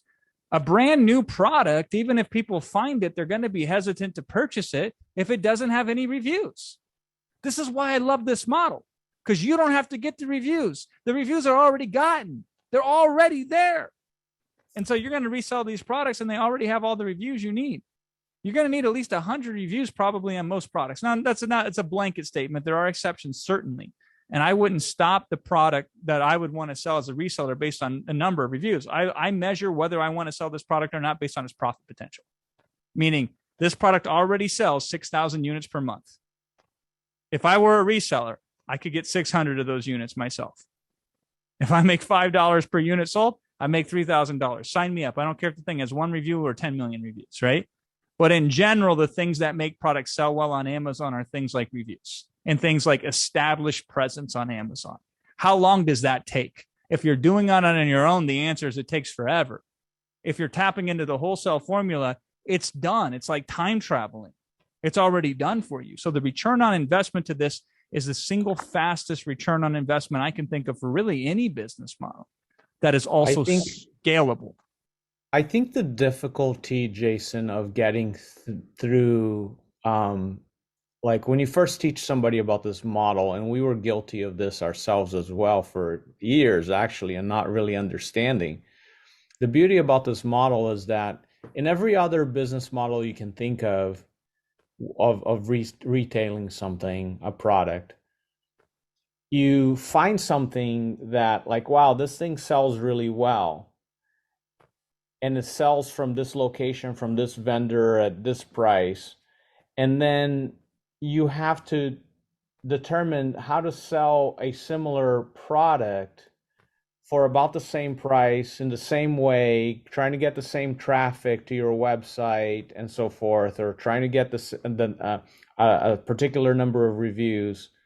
The beauty of the wholesale formula is in its simplicity, because you find a product and you say, that product is selling very well. It has a lot of reviews, and I don't even care how many reviews it has because I know how many units it sells a month. That's all I need to know. How many sellers are there that are competitive sellers that Amazon is giving sales to? Can I insert myself in that ring? And if you can, and if you can source the product, that's all you need to do. You don't need to get reviews. You don't need to worry about taking pictures of the product. You don't need to worry about writing copy. You don't need to worry about SEO. You don't need to worry about any of that. Even customer service is handled by Amazon. You literally have to do no operational activity or marketing operational activity, I should say, on your product. That's all handled for you. You literally say, this product is selling. If you can find the brand owner and get a wholesale relationship with them so that you can sell retail, that's all that there is. Now, Jason, how difficult is it to get a wholesale account? I mean, in most people's mind, it's like the most difficult thing they think that's ever existed, right? In reality, unbelievably easy. There are many instances where just asking is all you need to do. Hey, I'd like to open up a resale account. How do we make that happen? And then sometimes they just send you back a list. It's like a catalog. Here's all the products. Here's what it costs. Here's how many units you have to buy. And then you say, okay, I want that one and that one. So in some instances, it's like ordering a pizza. It's like calling up the pizza place and saying, okay, I want this kind of pizza. I want it this size and I want it sent here. Literally. Now, that's not the majority of cases. I just want to be very clear with you here. But those are some of the cases where that can happen. And you should do this for no other reason than if you call enough of them, you'll get a few of them that are just like that. Some of them will have a qualified yes when you reach out to them. They'll say, well, how do you plan on being a reseller? And then you now can dialogue with them. Now, the beautiful thing about the wholesale formula is don't think you're the first person that's ever done this. Don't think that you're getting responses that nobody's ever encountered before and haven't figured out how to respond to those. It's already figured out. It's kind of like a video game. If they do this, then you do that. If they do this, then you do that. A lot of this can be very copy and pasted. So the reality is this: these brand owners want more sellers.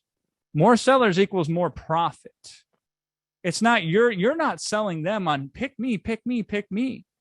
They're selling you on give me money because you're going to order product from me. So the reality is it's much easier than you would think it would be. All of the stuff that makes it hard is the stuff in between your ears.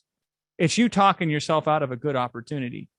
It's you saying, well, they wouldn't take me on. Prove it. Ask some of them and see for yourself. You'll be pleasantly surprised at how wrong you would be if your reluctance is that people aren't going to be a reseller. I'll give you a little tip. This is normally reserved for those in the course. I'm going to spill a little bit of the beans here, okay? If you're really worried about whether you can be a reseller of these products or not, when you use the Smart Scout app, sort it by number of resellers and look at products that have like 75 resellers or 80 resellers. That would make you $1,000 if you were the 81st reseller. Why am I telling you to do that? Because if 80 other people manage to become a reseller of this product, it seems like this is one of those products where they're just handing it out to anybody and their brother to become a reseller on. So start there if you want to.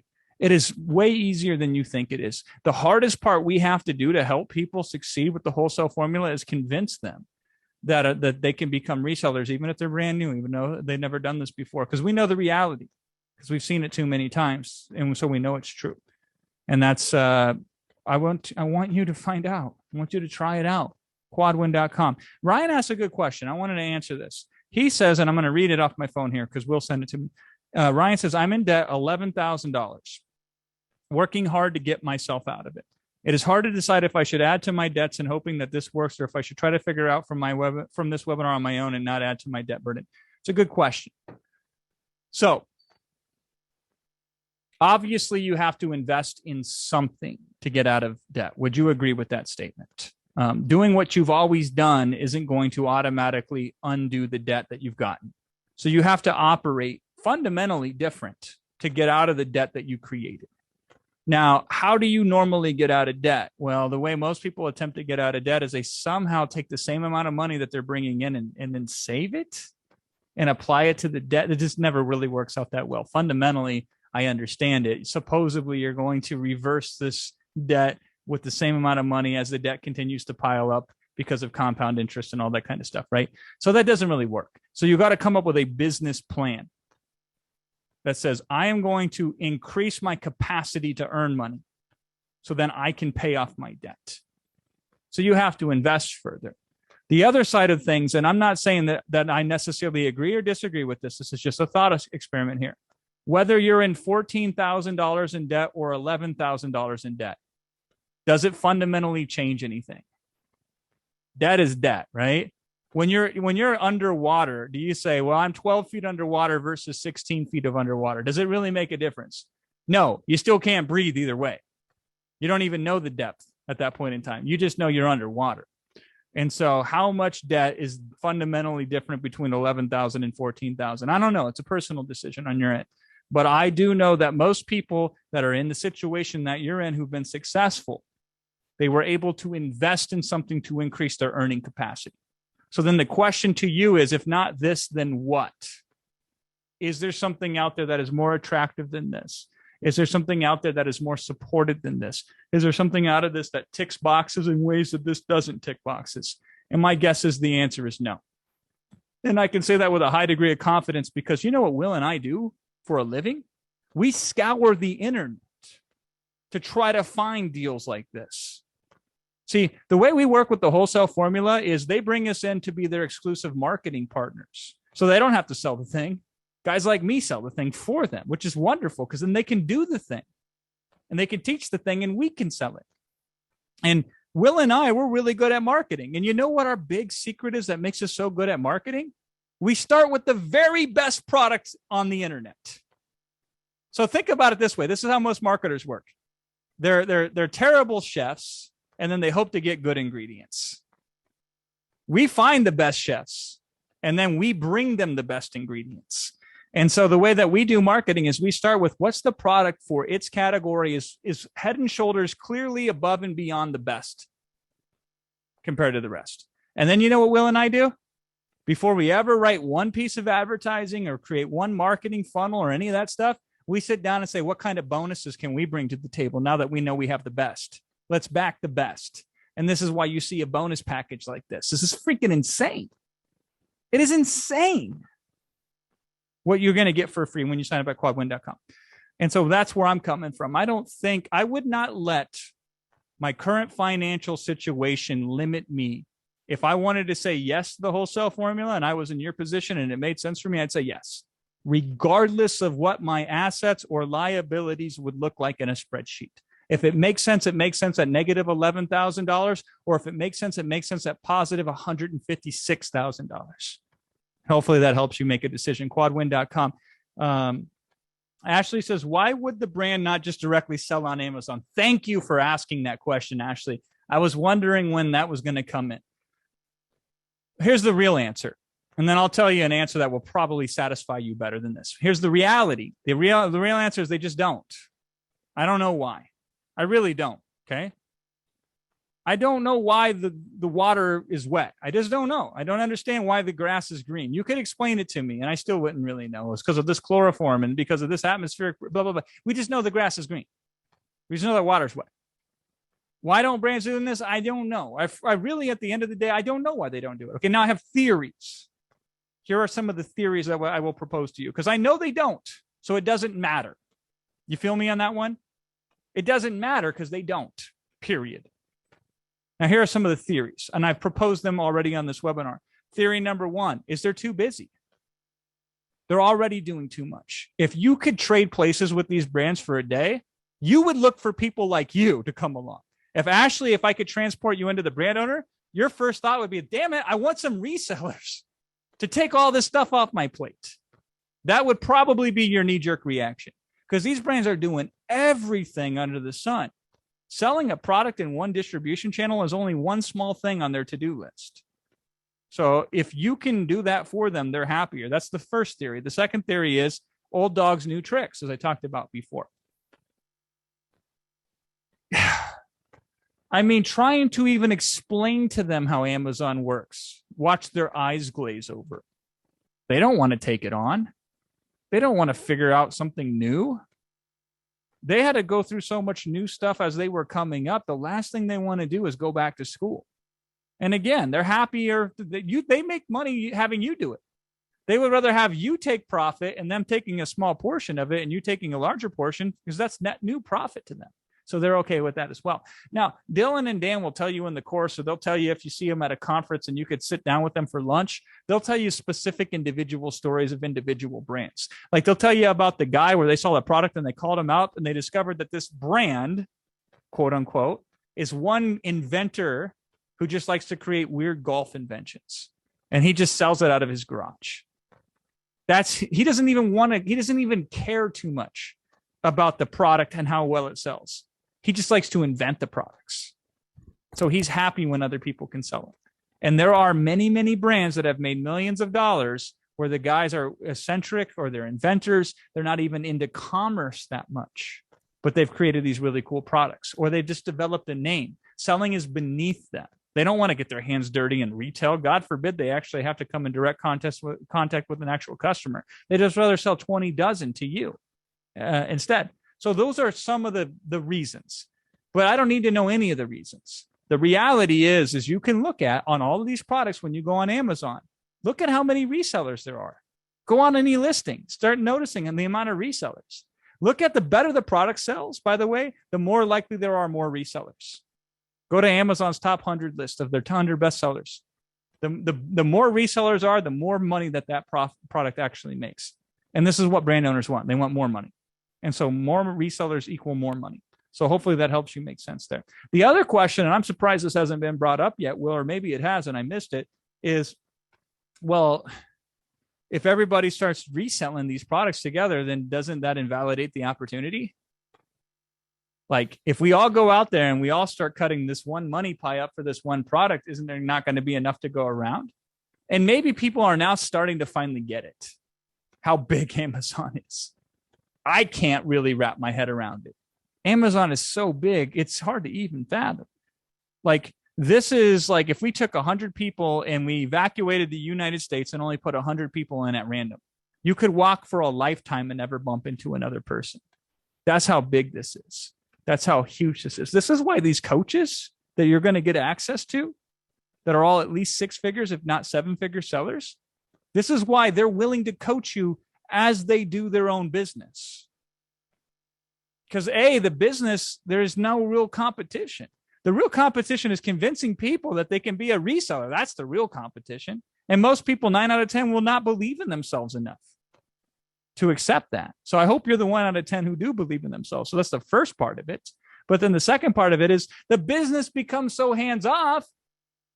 You want to do something with your life because the business doesn't consume your entire life. And so these coaches that are successful, they say, cool, I can also contribute in this way because the business is kind of running itself. That's why I love this business so much, because it's very hands-off, very hands-off. You don't have to get on webinars like I'm here today to sell product like I'm doing here today. You don't have to get on a camera. You don't have to have a studio set up, right? You just be invisible in the background and let the products just sell themselves. And then you have the Amazon payments come in every 2 weeks to your bank account. Quadwin.com. This is where we jumpstart the process. We do got to give away some money here soon, Will. Should we give away a little bit now, or should we wait, answer some more questions, and then give some away? Let's do it right now, so we can cut this from the recording as well. Let's just give away let's give away 3 of them. How about that? All right, sounds good.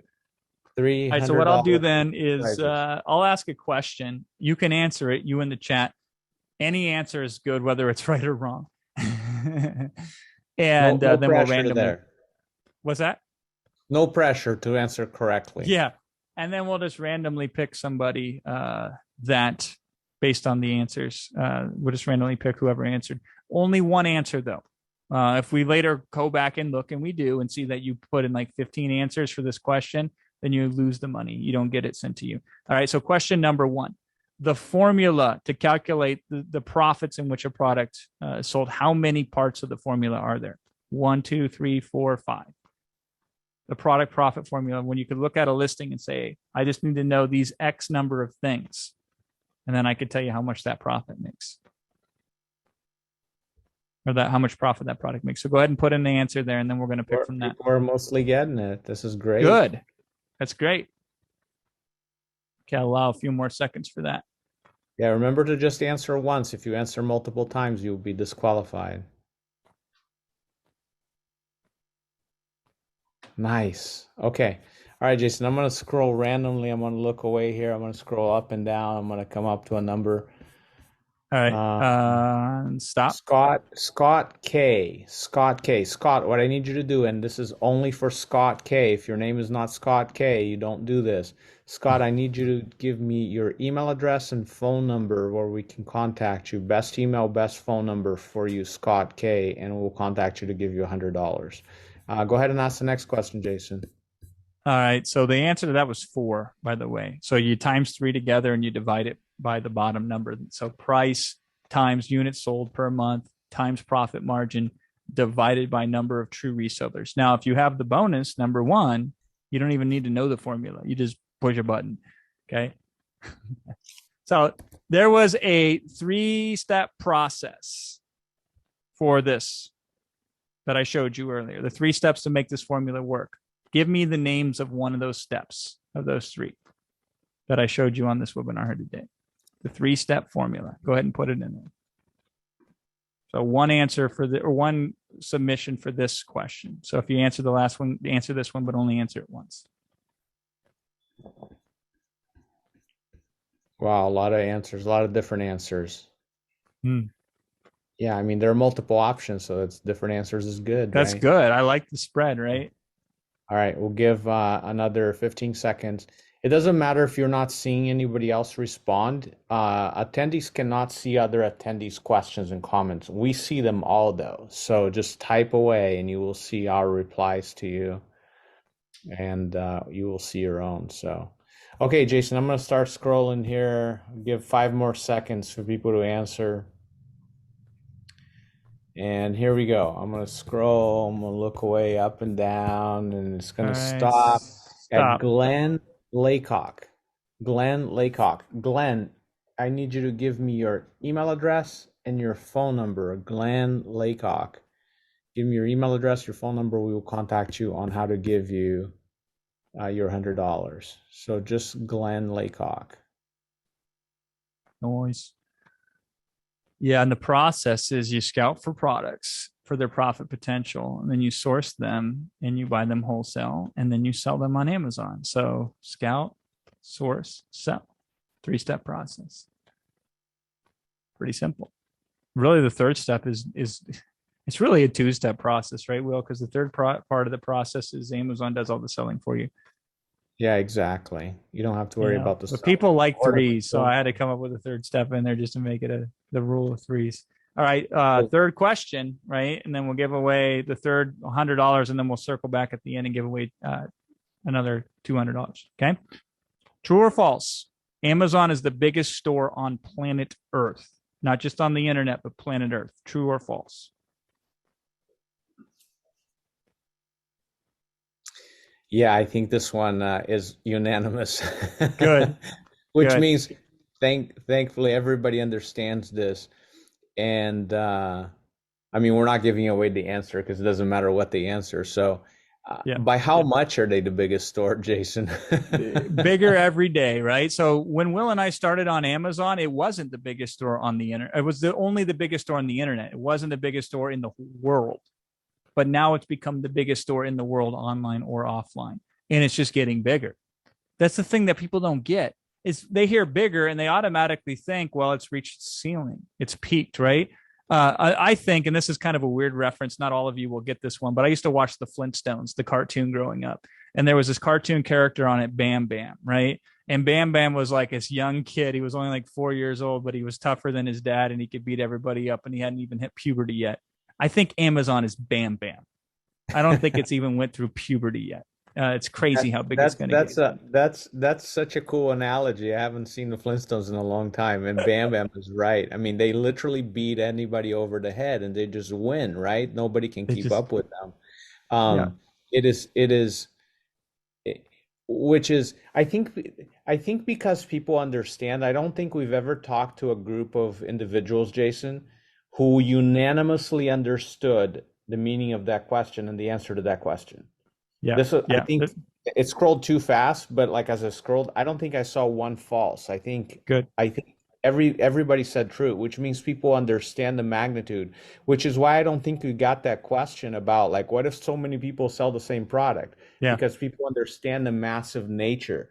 The number of people that we can reach with this offer to train them to start this incredible business opportunity is so minuscule. It's like I like your example we've used in the past, is like putting a spoonful of sugar in the ocean. It doesn't make it any less salty, right? Yeah.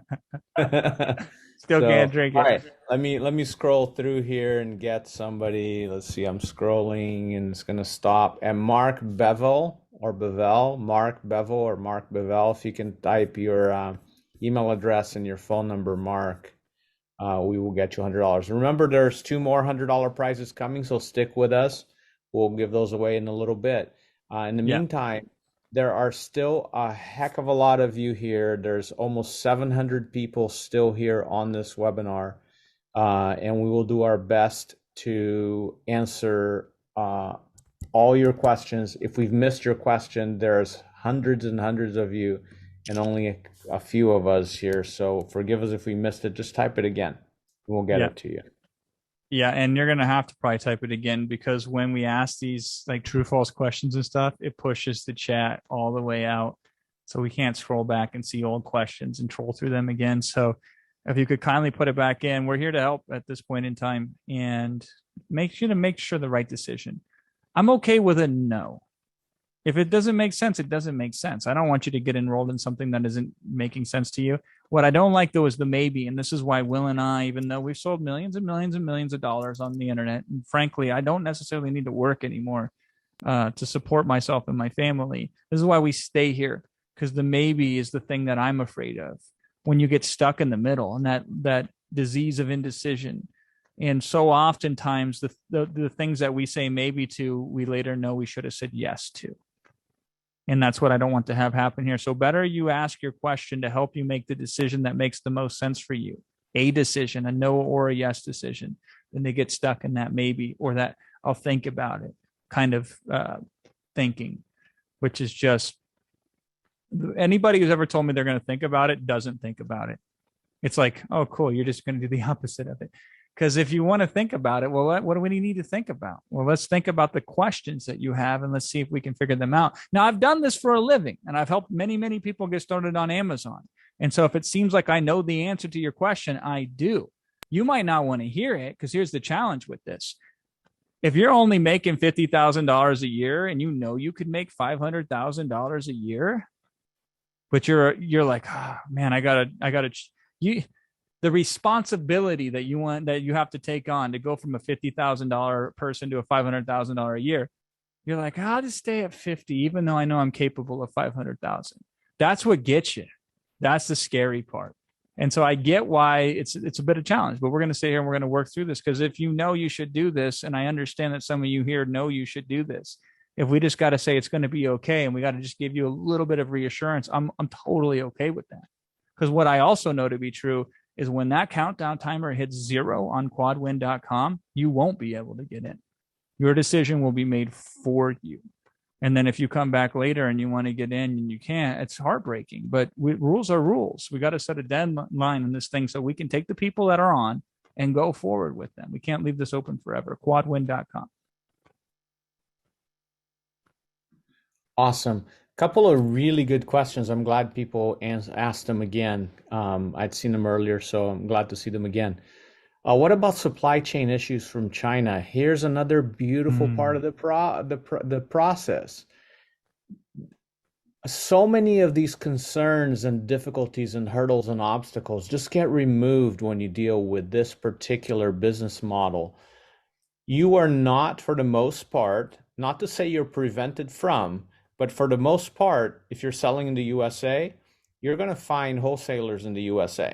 You're not going to go source from China, put stuff on a boat from China, wait weeks for it to arrive, have large minimum order quantities, which was another question here. You're literally going to find wholesalers for products that are already in the US and can ship almost immediately to you.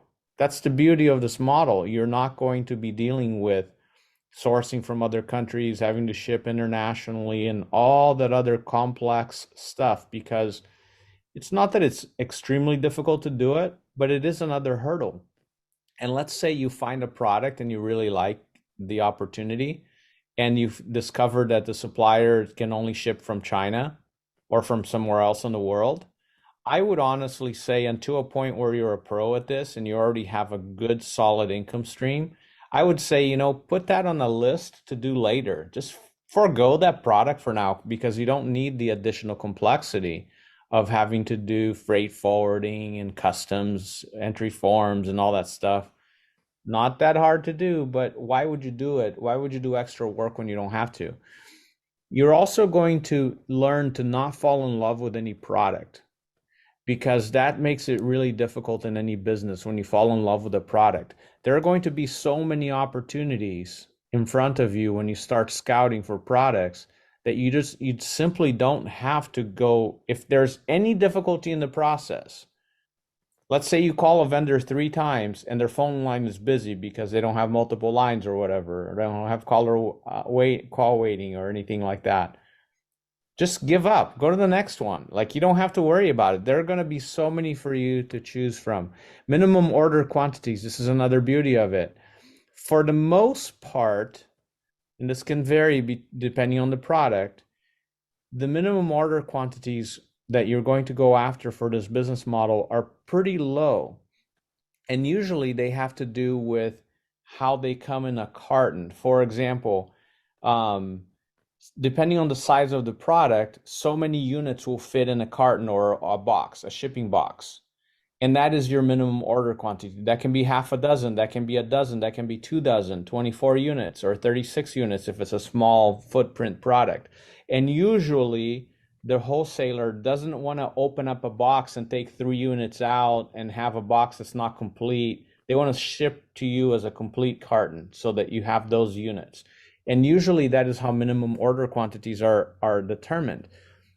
Opposite to a private labeling business, where if you want to create your own private label of a brand, the manufacturer has to worry about changing machinery, creating a minimum number of labels, printing a minimum number of boxes, and you're talking thousands of units. In this case, sometimes you can get a 6. We've looked at products that you could get 4 units because 4 units shipped in a carton. That was it. So the minimum order quantity is a huge benefit in this business model as well.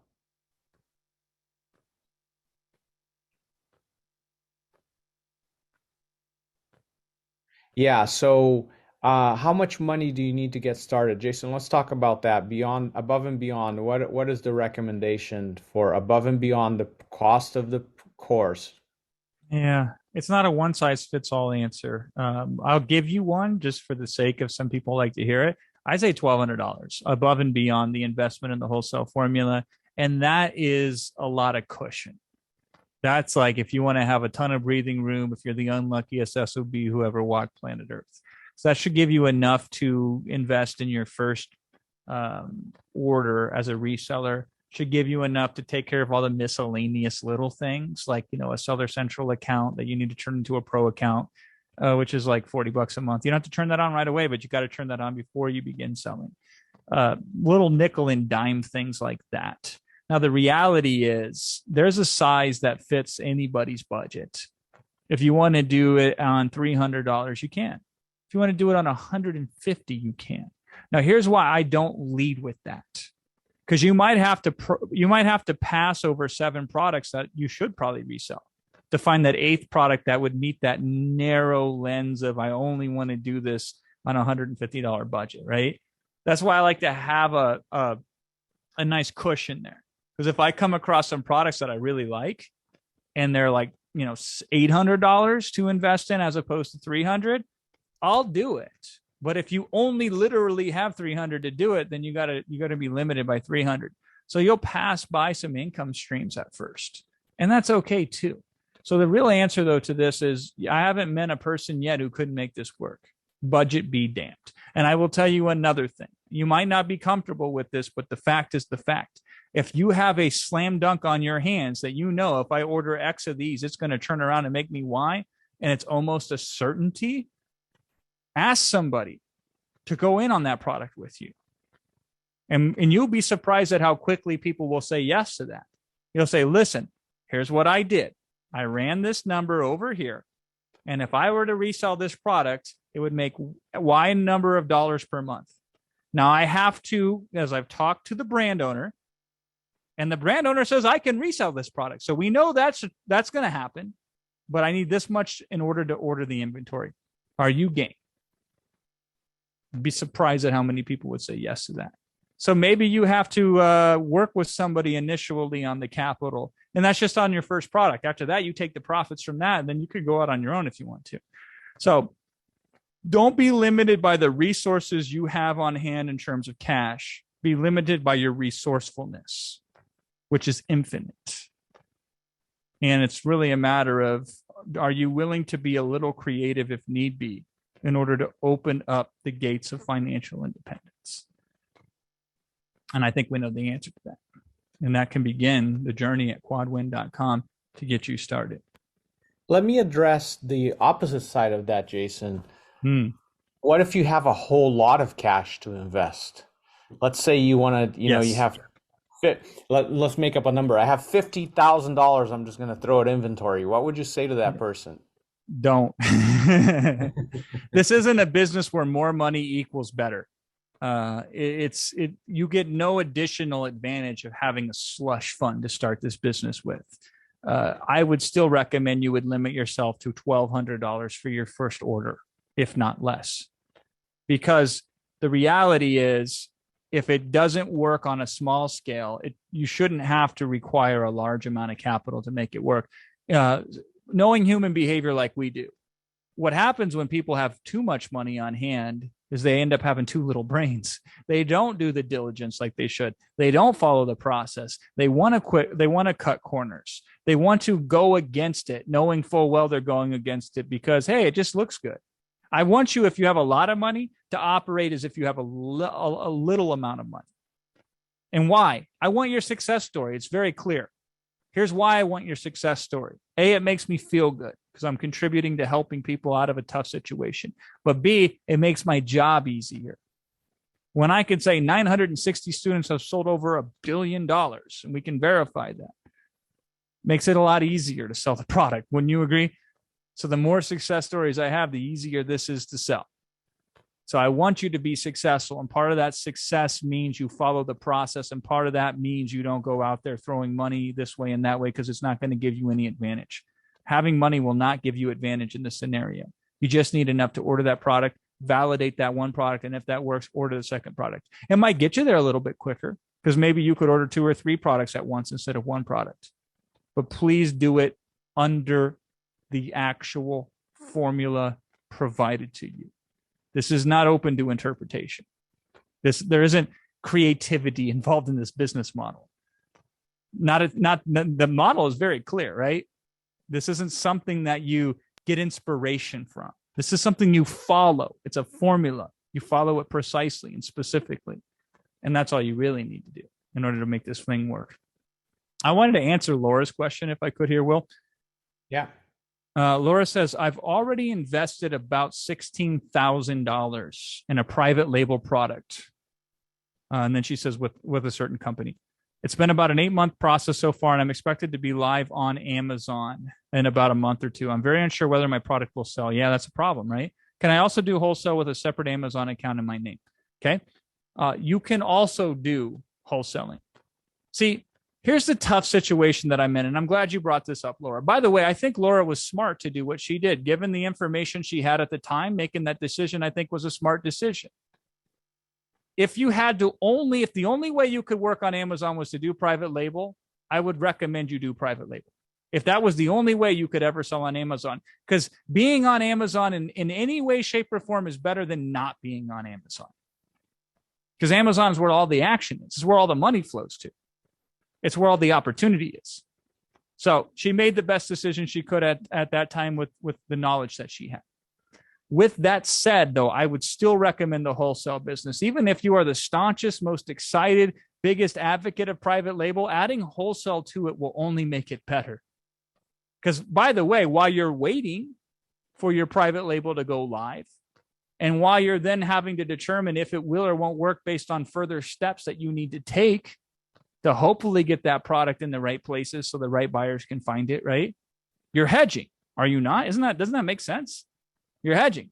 You say, cool, I got my private label running over here. I'm going to stick my wholesale formula in over here. And your wholesale stuff will probably pop off faster and sooner than your private label will. Even if you do everything right in private label, you'll still get there on wholesale, which is fantastic. Now you have more than one way to make sense on Amazon. Now, if you were a close friend of mine and said, Jason, I either have to do this or that, I'm going to tell you to do wholesale. Because, by the way, you could add in private label later. Certainly all of you are welcome to do that. And some of you will want to do that. Because if you really want to build a business to exit, these are for the insane people where like $5 million isn't enough money. I know some of you are like that, right? I get it. You just want to build an empire to build a damn empire, right? Then you should probably consider adding in private label later on. But to escape the terminal velocity of financial dependence, meaning you don't have enough to do what you want, where you want, with who you want, how you want. In order to break 3 of that limitation, I would suggest you start with the wholesale formula, give yourself some financial breathing room, and then you can assess, do I want to continue with wholesale? Do I want to add private label to it? Or do I just want to let that thing hum and do some other stuff in my life that's interesting besides making money? Hey, Jason, I want to clarify a technicality here. Laura does not need a separate seller account to do this. You can sell wholesale, private label. You can sell multiple products, as many products as you want under one seller account. Think of it as opening up like a storefront, like a grocery store. You go into a grocery store, you go into Walmart, you go into Target, you go into whatever shop you purchase things from, and they have a lot of brands sitting there, a lot of different types of products. It's rare to find a store where you walk in and you get one type of product. Even the Apple store sell other brand products, and they're pretty specialized, right? So you're going to be a store. Your Seller Central account is a store, and you can sell whatever products under that store that you want. So you do not need to set up new seller accounts to sell different types of products. In fact, you're discouraged from doing so in most cases. Yeah, and there's an advantage to not doing it where you're setting up more than one. Your seller feedback is going to instantaneously get better when you're selling multiple products, amongst many other reasons. So Jason, I have a follow-up from Ryan. Yeah, with Ryan, right? Yeah, so help him Yeah, out. I want to address this, right? So Ryan says, he was our friend earlier who asked, he says, I got $11,000 credit card debt. Should I buy this or not? I think even before I answered it, he says, I just bought the thing, but I am instantly regretting it and kind of afraid from the prospect of undoing the progress that I have made on a credit card with an interest rate that is too high. Okay. So let's address that. And hopefully this is beneficial to people who are not just named Ryan, all of you, because there is a bigger lesson in here than this. Okay. First of all, it is perfectly normal when facing a decision and making a committed decision to something to instantly have regret. Because the challenge with making a decision, which most people can't do, they let somebody else make their decision for them, or they stay stuck in the land of indecision and they die there. What is common and normal is after making a committed decision, especially when you went through a period of not being committed, is to have instantaneously regret. So let's acknowledge that that's normal and that's common, that there's not something weird about the decision you make in and of itself, or that there's something wrong with you because you're feeling this regret. That is normal. And it will happen more often in your life than you would want it to. But nonetheless, there it is. Okay. Now, where it gets really interesting to me is some of the languaging that Ryan is using. He says, undoing the progress that I have made. So the way that Ryan looks at the situation is he's been trudging along. He's been incrementally, slowly but surely paying down a high interest credit card, which is a noble pursuit, and I'm glad he's doing this. And then in his mind, in one fell swoop, he lost everything that he ever did there. I would contend otherwise. Here's why. The discipline, Ryan, that you applied to that situation to pay it down, and the planning and the thinking that you put into it, I guarantee you that was hard. Tell me it wasn't, because you had to now behave in a different way in order to accomplish that, to make progress there. Did you not? You did, didn't you? So you've cultivated character traits and skill sets now. Now, guess what? They're not only locally applicable, they are globally applicable. That same attitude and skill set that you had to discipline yourself to do what you did is going to flourish even more so and be most effective when you apply it on the wholesale formula. So you haven't undone that, my friend. You have maybe temporarily put a zigzag in your straight line, but you're still moving from point A to point B. That I acknowledge. But you have not undone the thinking of responsibility to your future self that you've already been in the progress of. That responsibility towards your future self. So I'm saying you are consistent. You are behaving consistently in that action by investing here today. Now, that's just my opinion. Okay. If you at all have any regret and you don't clear it up right now, you're going to bring that regret into your tomorrow. You're going to bring that regret into the next thing you do. And that's unfortunate because you won't be able to focus on the task at hand because, the regret will be blah, blah, blah, blah, blah in the back. And then you'll be distracted. So whatever you do, whether it's this or something else, you're going to do it halfway, and halfway ain't good enough. I want you committed. So I want to clear up that doubt. That goes for any of you, because just because you buy doesn't mean the doubt goes away. I want to make sure you're fully committed, not just that you've given me money, big deal. I want to make sure that you're sold on yourself doing this, not just me selling you on this program. So I'm happy to talk it out with any of you. And by the way, isn't that something that's not normal on these types of things? I bet you haven't really found any other people that are so straightforward and frank as Will and I are here, because we've kind of done this for a while. And we understand what's at stake here. And so we're here to help you. I'm appreciative, by the way, of you sharing that with me. So thank you for that, Ryan. quadwin.com. And hopefully the rest of you understand the bigger lesson here that I'm talking about here. This investment in your future self. The fact that you're looking for opportunities to take your own financial situation in your hands should be commendable, should be applauded. And all of the things that you have done that have led you here, even if they were mistakes, even if they were sidesteps on the path to success, without them, you couldn't be here right now. And that determination to keep moving forward, we can invest that. We can apply that to this product. I think the timing is the best. And you're in the right position to take advantage of this perfect timing. I can just go on, but maybe I will later. Quadwin.com. All right, so Neil has one. So this is kind of thematic, right? Neil says, I was scammed by so-and-so. I'll protect the guilty in this particular case. And he says, now I'm very skeptical. How are you different and how quickly have you had success with current clients, right? Well, Neil, I'm not sure when you joined, but think about what I could say now versus what I've shown, okay? What I've shown you should have already helped you understand how we are different, how we broke things down, how we already showed the overwhelming amount of success with current clients, past clients, all that kind of jazz, right? How are we different? You should look at this slide that's on your screen right now, and this should be obvious in these bonuses and how they're different. So that I've already proven, hopefully, that I'm different. And if I haven't proven it, I don't think there's anything I could say now that would prove it, whether I'm different or not. But I will try anyway, because perhaps this will help you make a decision. And whether it's a no or a yes decision, I'm okay with it, right? One of the ways in which we are different in this particular scenario is Will and I have been in this business of selling specifically Amazon-related material for the last 10 years. And Will and I have never created, and really, we have never created our own Amazon course. Will and I don't have an Amazon course for sale. We never have from 2013 till now. We've always partnered with the top expert who we believed had the best Amazon course. So that makes us incredibly effective. You say, Jason, how so? Well, I don't have to be married and dogmatic to any specific Amazon methodology. So people that started in private label in 2013, here they are in 2023. They're still flogging that dead horse. Because to admit that the model no longer works, they would have to lose their whole entire business and start a new one, and they can't do that. Will and I don't have that inflexibility. We have the ability to attach ourselves to who we think is the number one at this point in time, best of the best Amazon. So that's one of the ways that we're different, right? I mean, how many times have you sat on a webinar where you've seen somebody sell somebody else's product for them? Like Dylan, it's not that Dylan isn't intelligent, but he's spoken very few words. And Dan has spoken very few words on this webinar. And I've spoken a majority of words. So they have somebody else that sells their product for them. They don't have to.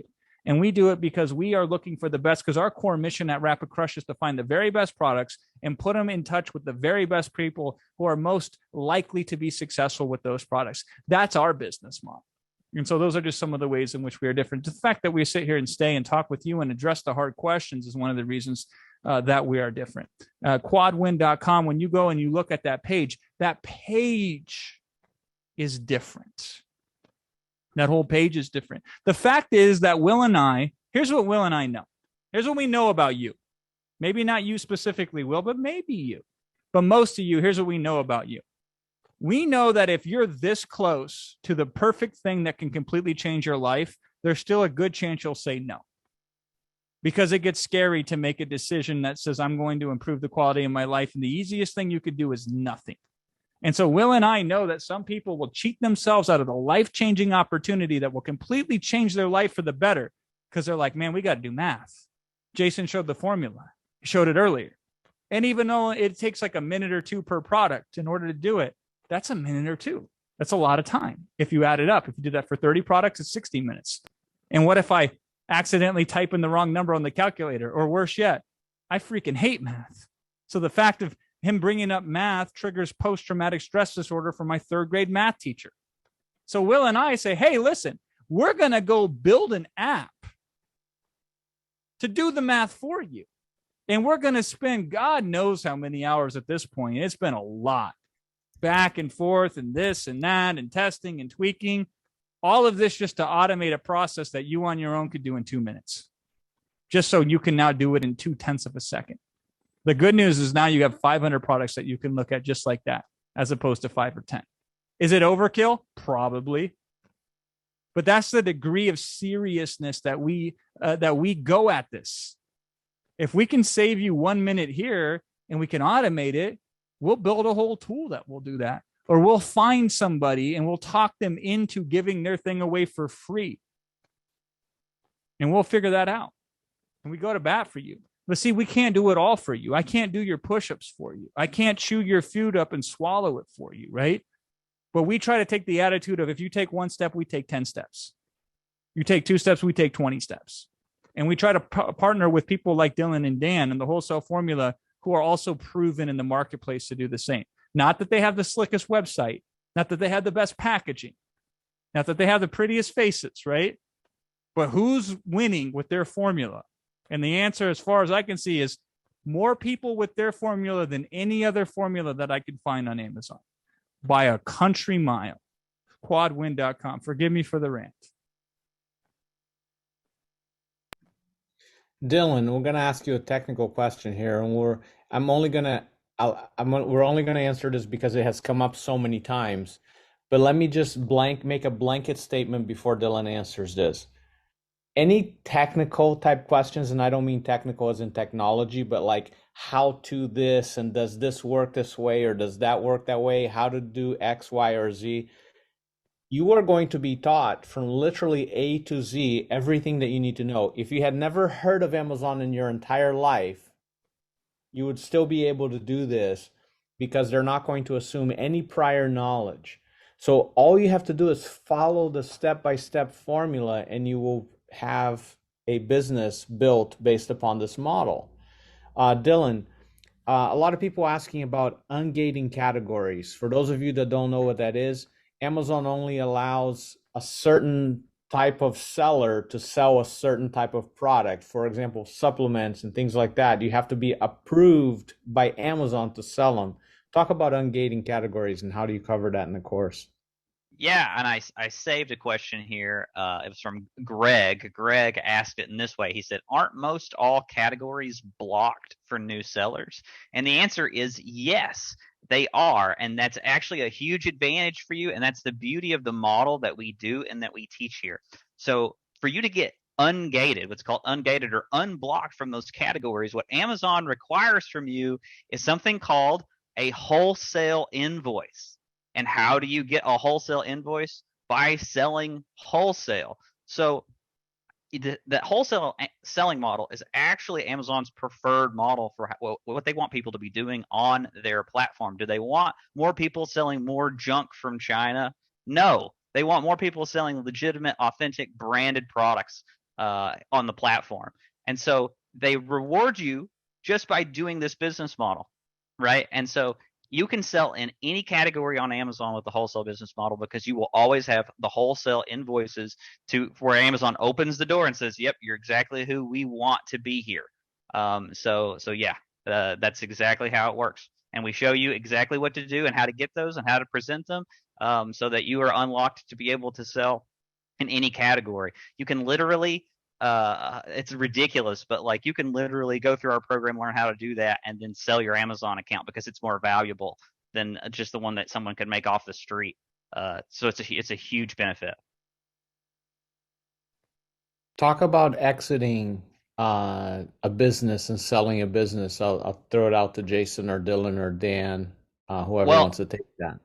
That guy right there in that testimonial that you see on your screen right there, his name's Emmerich Manello. It says the best investment I have ever made. He, in fact, sold his Amazon business that he learned to build from us.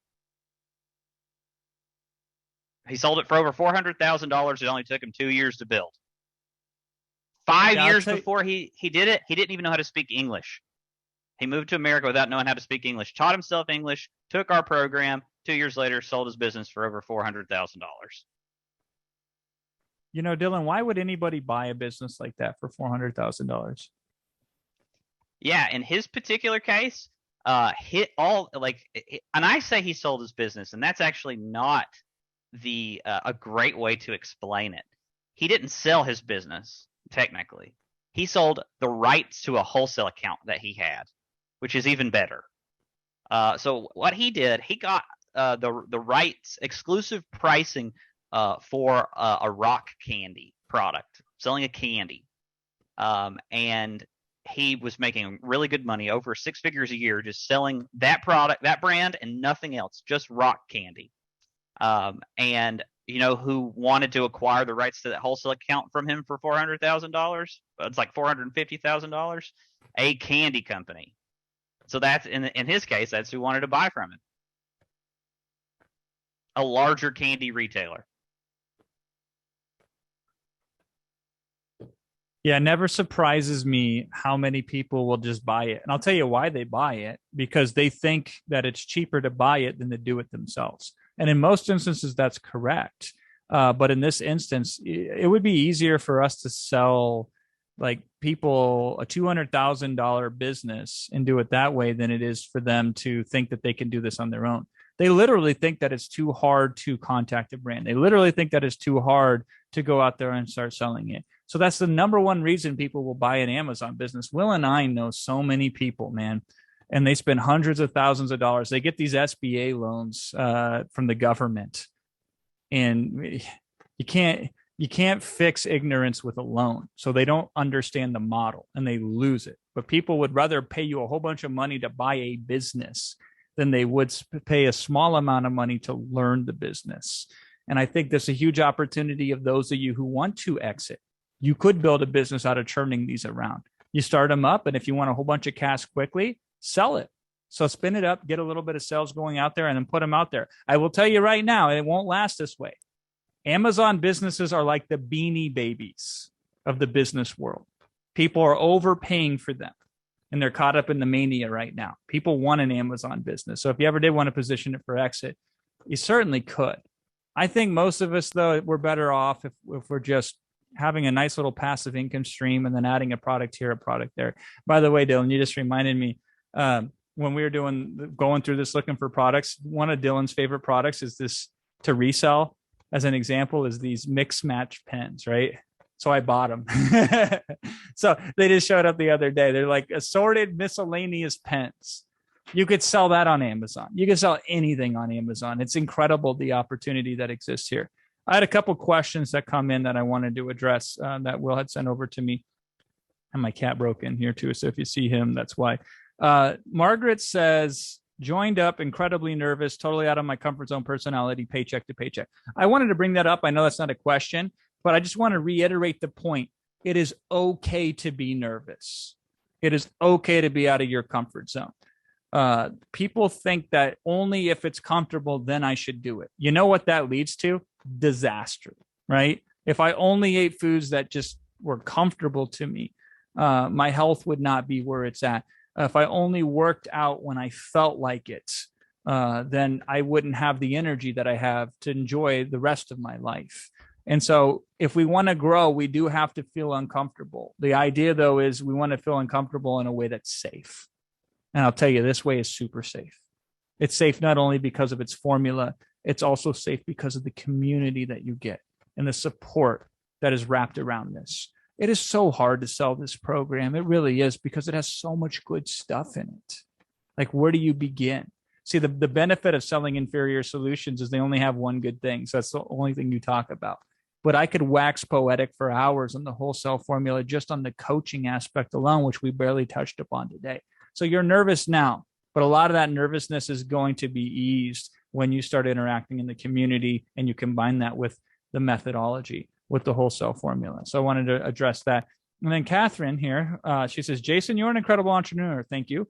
Years ago, when you still had your beard, that was a while ago, I purchased the Amazon sales program through Rapid Crush. After starting the training, several things happened, including physical issues and progress stopped. Okay. And then computer abilities were limited. I want to do this wholesale to convince my granddaughters to create a side hustle so they can live their dreams. Excellent. I want them to be part of the business so they can be the business when I am gone. Smart. I know they won't do it unless I can succeed first. Excellent. How much time is realistically involved in setting this up to get it running? What kind of support with sequencing and computer would be available?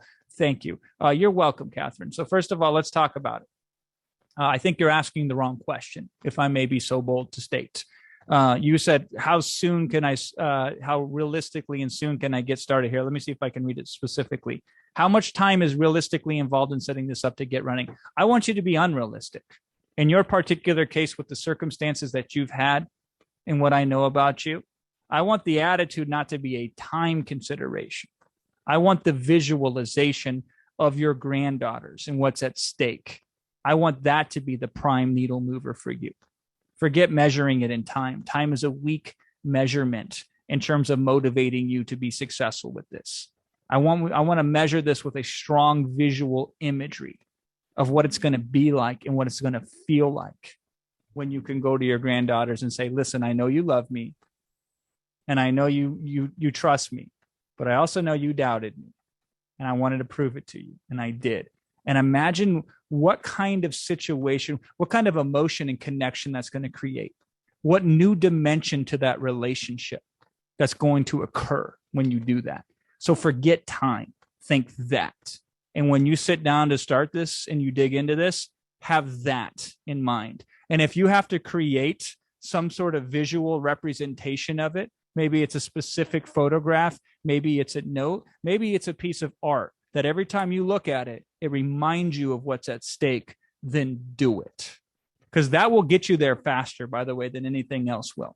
So I think that's the most important thing to focus on, is to realize truly what it's going to be like when you succeed and you can go and have that conversation. So I want you to spend some time visualizing that, Catherine.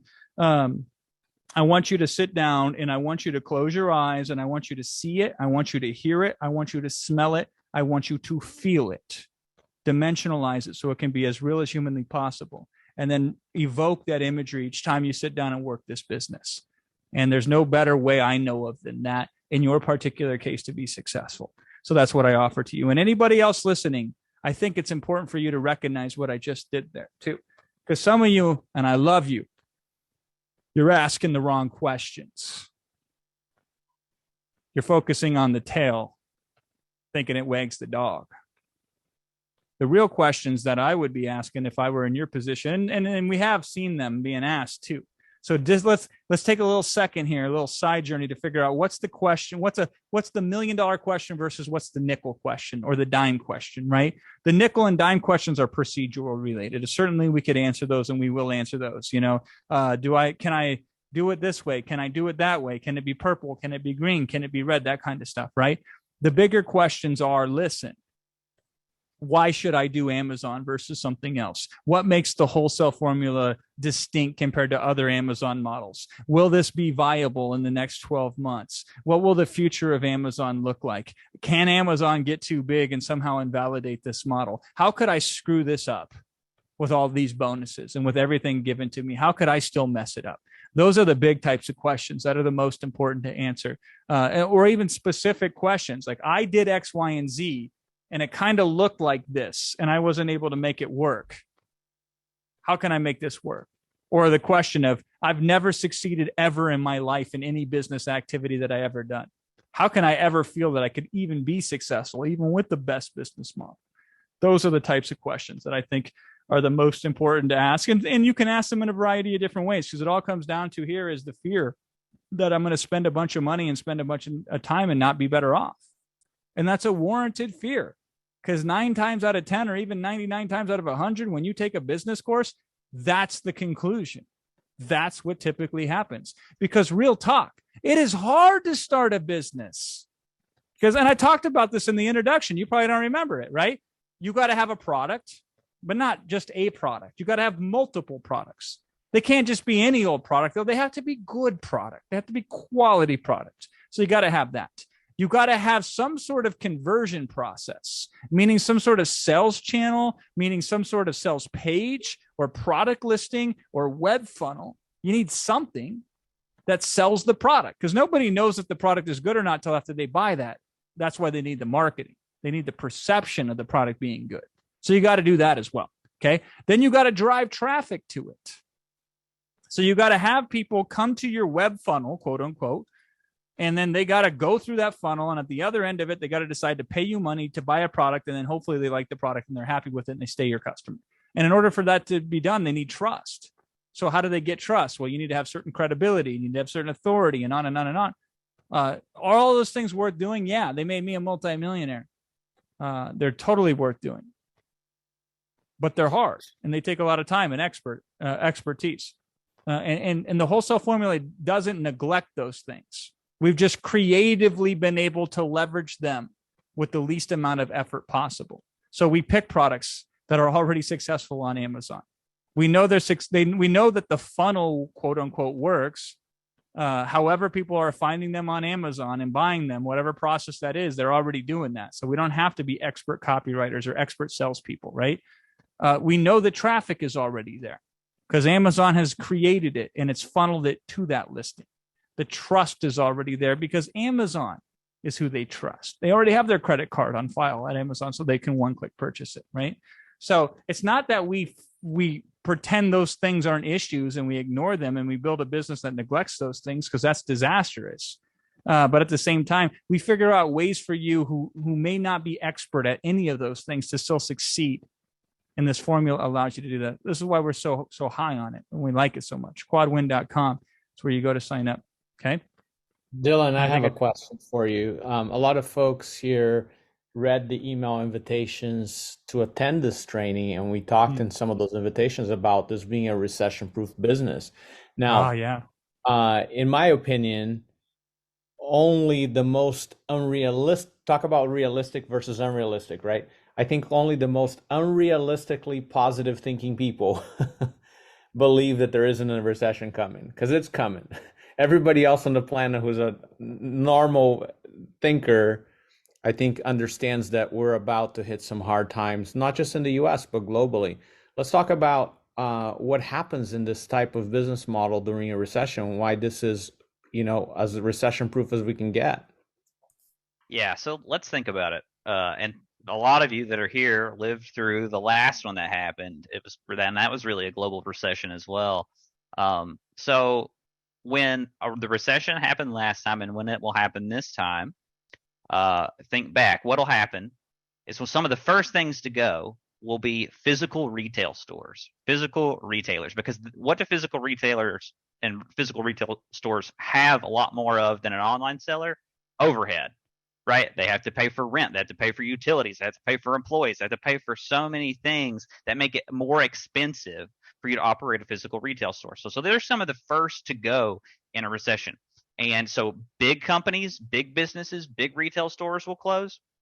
And then what's even more affected are all the small ones, primarily small specialty shops and specialty stores, whether it's gaming stores, whether it's, beauty related stores, or whether it's these different niche craft stores and things like that, or outdoor stores. Many of those will close because they won't be able to make enough money to sustain themselves anymore. But think about this. Where will the people go? So they were still doing some business. Where will those people go now to buy products, right? But also think, so I know what many of you are thinking, like, oh, they'll have to go online to Amazon. But the more important question to ask yourself is not where will all those customers go that would typically be going to those stores that are closing. Where do the products go? All these stores are closing, and that means hundreds, thousands, maybe even up hundreds of thousands, if not millions of brands will lose their shelf space. Their products were in so many places throughout the world, and now those stores are closing. Where do those products go? So the brands, what it creates is a need for them. They know their customers are now having to go to Amazon, so they need what? And I would love for someone to answer me in chat. What will brands need then? If physical retail stores are closing, they'll need something. And I would love for someone to answer that. Amazon resellers. Yes, Tony was the first one I saw to say it. Paul also said retailers. Yes, they'll need Amazon sellers. So that's the vacuum that the recession will create. It will close physical retail stores. The products have to go somewhere. Those customers have to go somewhere. It's Amazon, and that's what happened last time. I'm convinced, I believe this, I think we all here believe this, Amazon wouldn't be as big as it was if it wasn't for the recession in 07 and 09. Because that's also about the time that Amazon really started growing its third-party marketplace. And if you know, so like the recession actually is one of the reasons that Amazon is so big, and it will also create, and this is a big thing I know that you understand, Jason. This recession will also create more consolidation. It will make Amazon even bigger and more dominant. And this is your opportunity, really, to get in now, to be able to ride that wave, right? There's going to be a lot of things that are doing poorly. Amazon's going to be doing super well, and the people that hitch their wagon at Amazon will be the people that are safe in this. And I feel incredibly lucky, right, to be part of that, and to have that safety being an Amazon seller myself. Well, one thing we saw in the pandemic too, so that the pandemic was a recession. People don't recognize it as such. Maybe economically they think it is excluded, but nonetheless, there was a huge recession during the pandemic, and Amazon saw 5 years of growth in 1 year during the pandemic because people weren't leaving the house as much, but they still needed to buy stuff. This recession, people won't leave the house because they need to save money for gas, and they won't be going out and doing as much entertainment outside the house. So they won't be going to as many ball games. They won't be going to as many parties, et cetera, et cetera. They won't go to the club on a Saturday night as easily, right? I kind of joking about that one, but nonetheless, they still need to buy things. So their total disposable income will go down, but the percentage of money they spend on Amazon will go up. So literally, they will spend more at Amazon dollar for dollar after the recession than they would before the recession. So that's the first category of customers. Now come closer. This is where it gets really interesting. Would you believe not everybody has an Amazon account? Would you believe that in the United States, there is still a large number of people, as a percentage it's small, but as a raw number it's large, who have never bought a single thing on Amazon yet? Every single recession, every single disruption, Amazon catches a wave of new first-time purchasers. Now, the hardest thing in platform adoption, this is a technical term for marketers out there, is getting somebody to take their virginity on the platform to become a first-time user. That's the barrier to entry. You got to learn the system. You got to sign up for it. You got to fill out a whole bunch of stuff. But once you do it once, how many of you who didn't use Amazon, once you first started using it, said, how did I ever live without this? That was me. I remember I resisted joining Uber and till late. I was like, I don't want to learn this stupid app. And then once I did it, I'm like, how did I ever live without this thing, right? So you're going to see a huge surge of new Amazon buyers, first-time Amazon buyers. That happened during COVID. It happened during every single recession that's ever hit. There's always a new adopter who comes on, a new wave of adoption that comes on Amazon. So do you want to be on the outside looking in when a whole bunch of more money shifts from one location to another? Or do you want to be standing in that damn exact location where all this new money is being moved in? I don't know about you, but that's where I want to be. And if I'm not there, I ain't going to complain if I'm not making any money, because I chose not to be there. That's on me. Okay. So whatever. I mean, it's nice to know that the recession will allow you to even grow your business faster and quicker using this model. But what's cool about this business model too, may I remind you, is when the recession subsides, which it will. It's just like, you know how fall, and then there's winter, and then there's spring, and then there's summer, right? After expansion, there's contraction. After contraction, there's expansion. It will always work out that way. This isn't a business that is then invalidated. So I hate businesses that only work during certain times, because I've seen too many people get high on the horse. The money starts coming in and they start spending it thinking it will always come in at that same rate. And then one sharp churn and they're back to square one. I detest those models. This isn't one of those. The wholesale formula is kind of like the Pony Express. It works in sunshine, sleet, rain, or snow. Yes, it's true. You get a temporary advantage of joining and starting this during the recession. But then when the recession subsides, you're still styling. You're still looking good. These are the kind of business models I get so excited about, because it doesn't take a special, unique personality or a type or a human being in order to work this. This is truly a universal business. My only big limitation is I got to sell you on the fact that it's true. because you're going to say to me, well, Jason, there's no way it can be this easy. I'm sorry. Maybe I should make it harder intentionally than it has to be. I used to say, brand owners really wouldn't sell to me. Well, they do. I'm sorry, but they do, even in spite of the fact that you've never done this before. You say, well, other resellers are going to come in and take over. Well, they don't. And the hardest thing about this business model is the fact that everybody overlooks it, including me. It took Dylan and Dan. This is one of the reasons I like working with these guys so much.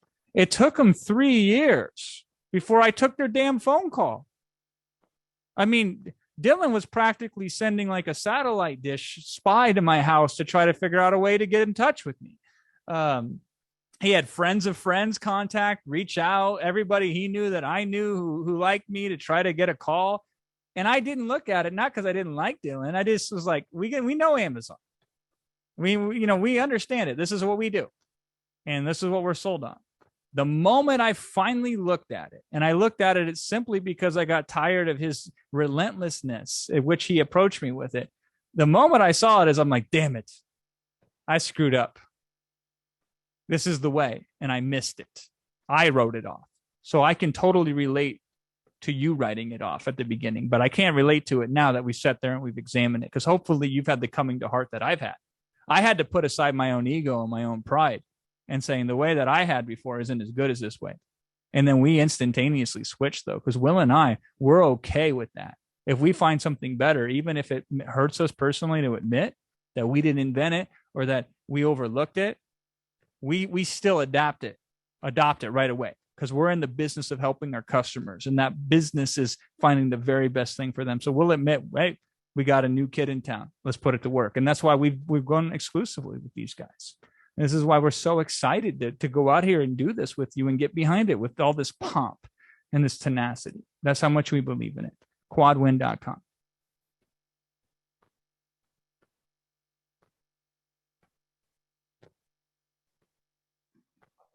So one of the questions that's come up a few times is, do you need a resale license to do this? You don't need one in most cases. Some wholesalers use that as a hurdle for you to be able to get a wholesale account or not.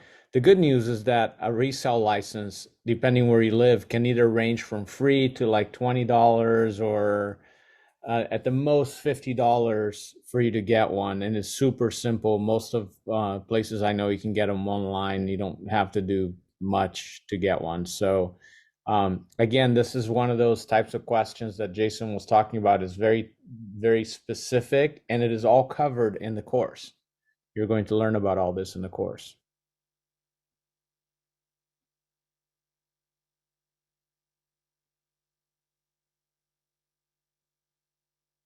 All right, Jason, let's give away some more money. All right. And I would love to do one of the questions here. Oh, please. Go for it, Dylan. So here's to remind everybody who may not have paid attention earlier, Dylan is going to ask a question. You will answer it in the chat box. Nobody but us will see your answers. You can only answer one time. If you answer multiple times, you will disqualify yourself from the drawing if we see that you answered multiple times. And it does not matter what your answer is. It can be right or wrong. It doesn't matter. Yeah, and so this one doesn't have a right or wrong answer, so that makes it even easier. All right, so a little context for this question, if everyone's ready to try to win some money. Dan and I have been selling on Amazon a long time, had a lot of wholesale accounts, and we crunched the numbers. We wanted to know, on average, how profitable is a wholesale account, right? What is the value of one if you land one on average, right? And we had some really big outliers that we thought probably weren't fair. We've had some wholesale accounts that generate, at this point, hundreds of thousands of dollars from just a single wholesale account. So we took those out because we thought that those outliers were unfair for a true average. And what the results told us, at $36 million in sales, the average wholesale account is worth about $7,300 in profit. That's money in your pocket, profit per year for us. Okay, about $7,300 profit per year. One wholesale account on average, right? So my question for you to answer here is, how many wholesale accounts do you need to be financially free? How many do you need? So that's all you need to answer. How many do you need based on that to be financially free? That is a great question. Lots of good answers. Yeah, and so Who so says as people people are hate math? answering, right? So as people are answering, I just want you to think about it from this perspective, right? Whatever your answer is, I saw some people said 10. They would need 10. They would need 6. They would need 7. They would need 7, 7, 2, only 2, 2, 10, 10, 12, 15, right? These numbers aren't crazy. So my question to you is, do you think that you can get one per month? Do you think that does that seem like an impossible task? You can get, there's a lot of people that are here that are, the number is 12 or it's under, right? And so just ask yourself, can I land one wholesale account per month, knowing that that's what the average looks like? One per month, you'll be financially free in a year for those people who were 12 and under, right? One per month. It's not like when you break it down into bite-sized pieces like that and you think of it from that perspective, right? Can you get one per month? Do you have enough time in the day, in the afternoon, in the morning for one per month, right? And so just think about it. All right, so you can give away the money now. All right, I'll give away the money. I'm scrolling. Boy, there are a lot of people here, a lot of questions, a lot of answers here. Let's see. James Mack. It stopped. My mouse stopped on James Mack. James's answer was 5, by the way, if you're interested. James Mack, if you're here, well, I know you're here because you answered the question. I need you to message me your email address and your phone number. Just James, nobody else. Anybody else putting your email address and phone number here will not get you a win. Dan, why don't you ask a question? We've let you be quiet, so why don't you ask the next question for the next $100? Okay, I got you, James. All right. So we talked about it earlier in the webinar that you can be wrong the vast majority of times. How many times on average will you be right if you contact 100 brands?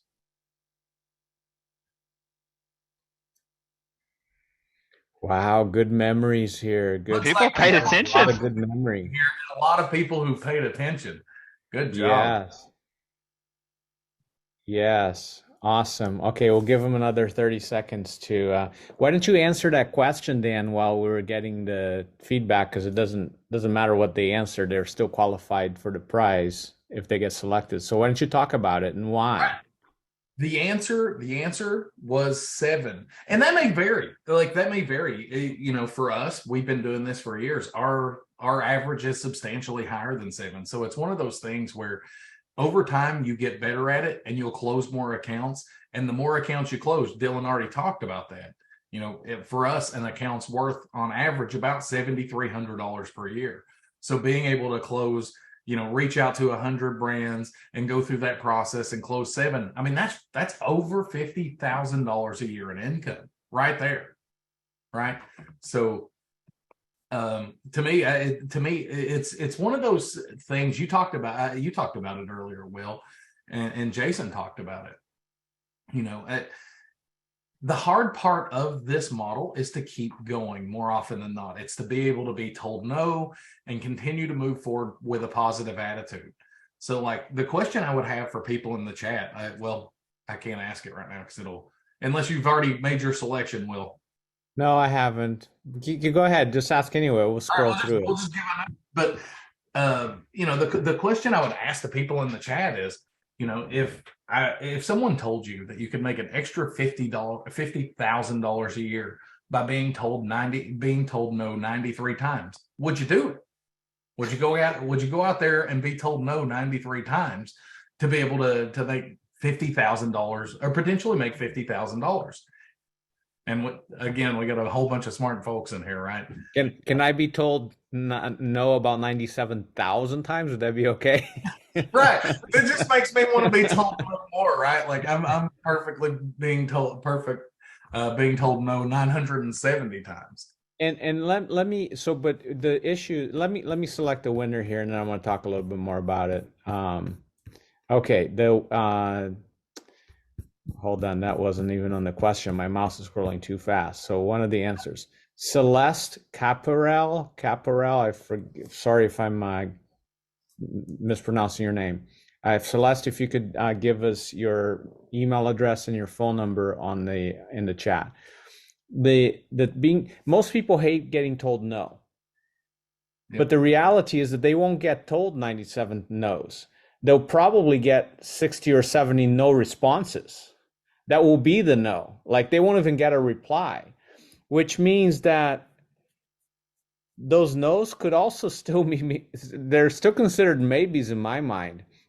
How many times these days do you receive emails or do you receive voicemails that you never return? I mean, I know that I have 5,000 some messages unread in my inbox, and literally, our business partners and our staff knows that if they send me an email, they don't get a reply within a day, they got to email me again, because it means it's scrolled past the first page of emails and it's never going to be seen, right? So a follow-up would be okay. But again, it's like, do you care about following up, or you just go to the next one? But I love the way you pose that, Dan, is like, if rather than going for the 7 yeses, like how many no's can you get?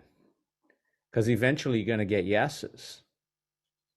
So how fast can you go through those, knowing that it's a different perspective? Maybe Jason can weigh in on this too and help anchor this frame of mind, because that's an important skill set or an important mindset to have. And Jason is really good about anchoring that kind of stuff in. Yeah, I mean, here's what I don't like, but it's true, right? You could say it's just a numbers game.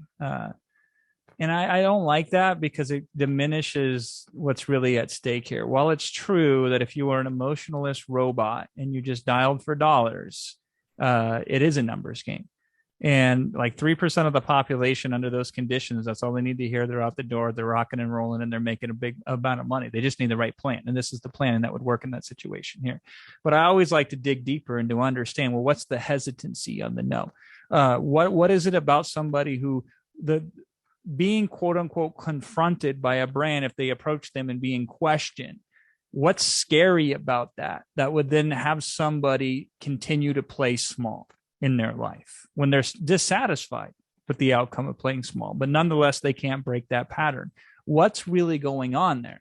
That's where I start to think about it. I start to obsess over it. And then if I have something that I think could help somebody, I got to get through that facade that prevents them from doing what's in their own best interest.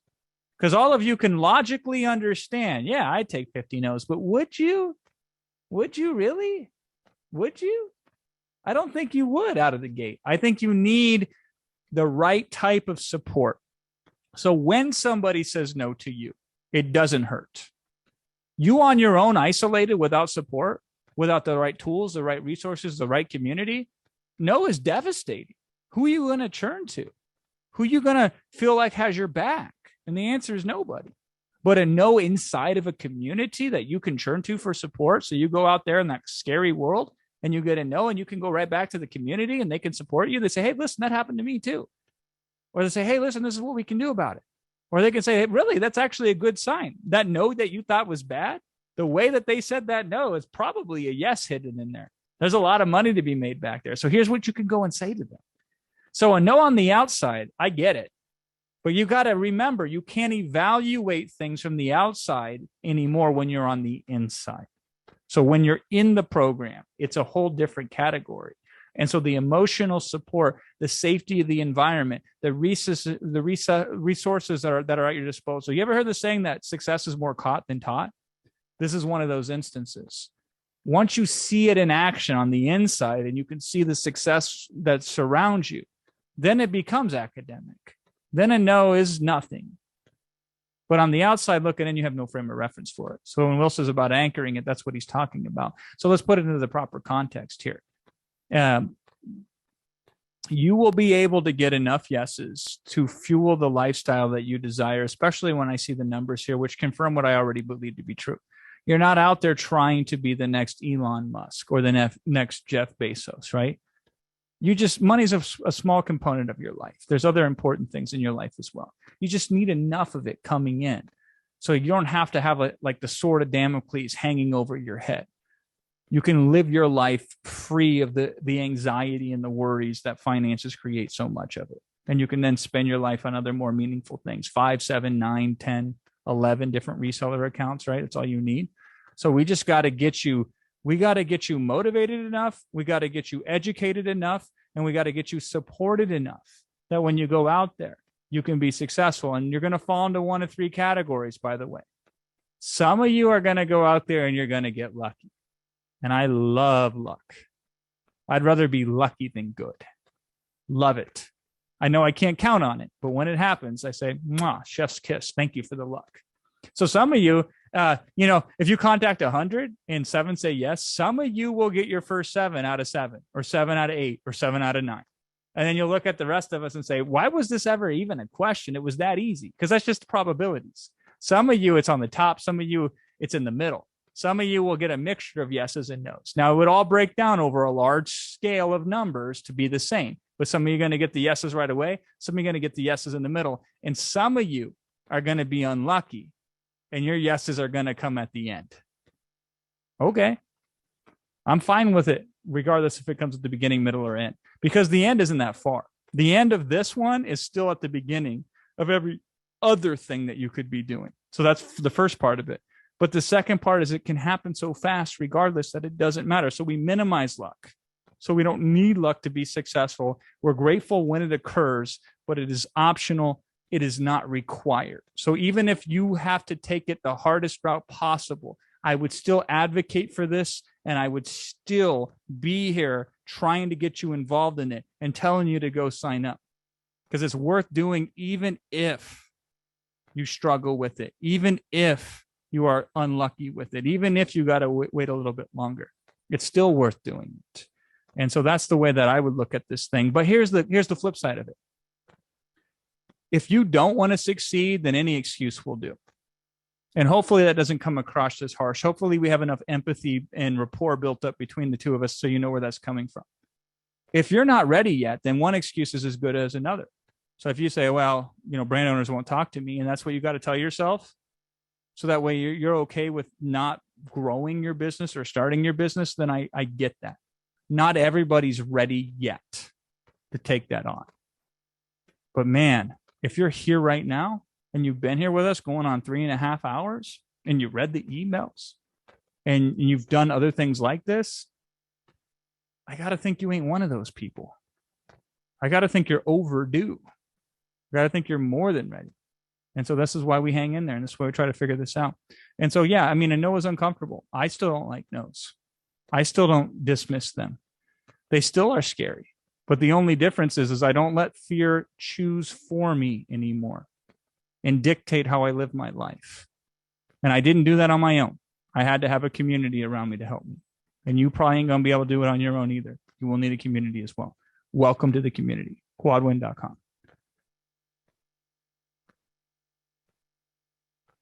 Hey, Jason, just FYI, your video blanked out. You may want to turn off and on your camera. Okay, thank you. I was dropping too much knowledge, man. It overloaded the circuits.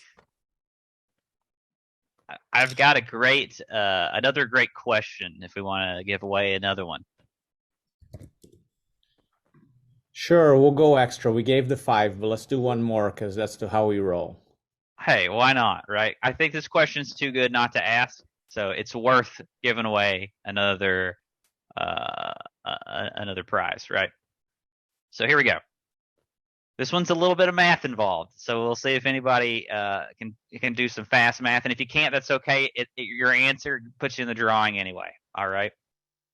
This is about growth and how fast you can grow a small investment doing a model like this. So with the wholesale formula, what we teach you to do in the program, once you get in there and we teach you to buy products that are fast moving, that sell really quick.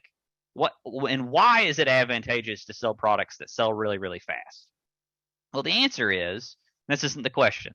The answer is that when you buy things that sell really, really fast, you get your investment back really, really fast. Okay? So that you can reinvest it and get your investment back and reinvest it. So you can grow with the speed of reinvesting. Because a lot of people talk about margins and profit margin and what's your profit margin. But what your profit margin is doesn't matter without lots of context, right? How many are you selling? How fast are you selling them? Okay. So here's where the crazy mind-blowing math that I can give you here. So if you started with $2,000, if you started with just $2,000, and you use that $2,000 to buy inventory with, and every 30 days you sold through your inventory and rebought with taking your investment plus profit and reinvesting all of it. Okay, so and at a 30% ROI. A 30% ROI is generally this can differ a bit in some cases, but a 30% ROI or return on investment is equal to a 15% margin a lot of the time. All right. So a 30% ROI every 30 days, a 30% ROI every 30 days, you take your entire profit and your original investment and reinvest it. So that means on month 1, you have $2,000. On month 2, you'll have $2,600. All right. Because you took your 30% ROI that you received in profit and then you reinvest the whole thing. How many months before you have $1 million? How many months before you have $1 million? If you started with $2,000 and you made a 30% ROI, a 15% margin every month, and you reinvested everything, how many months before you had $1 million?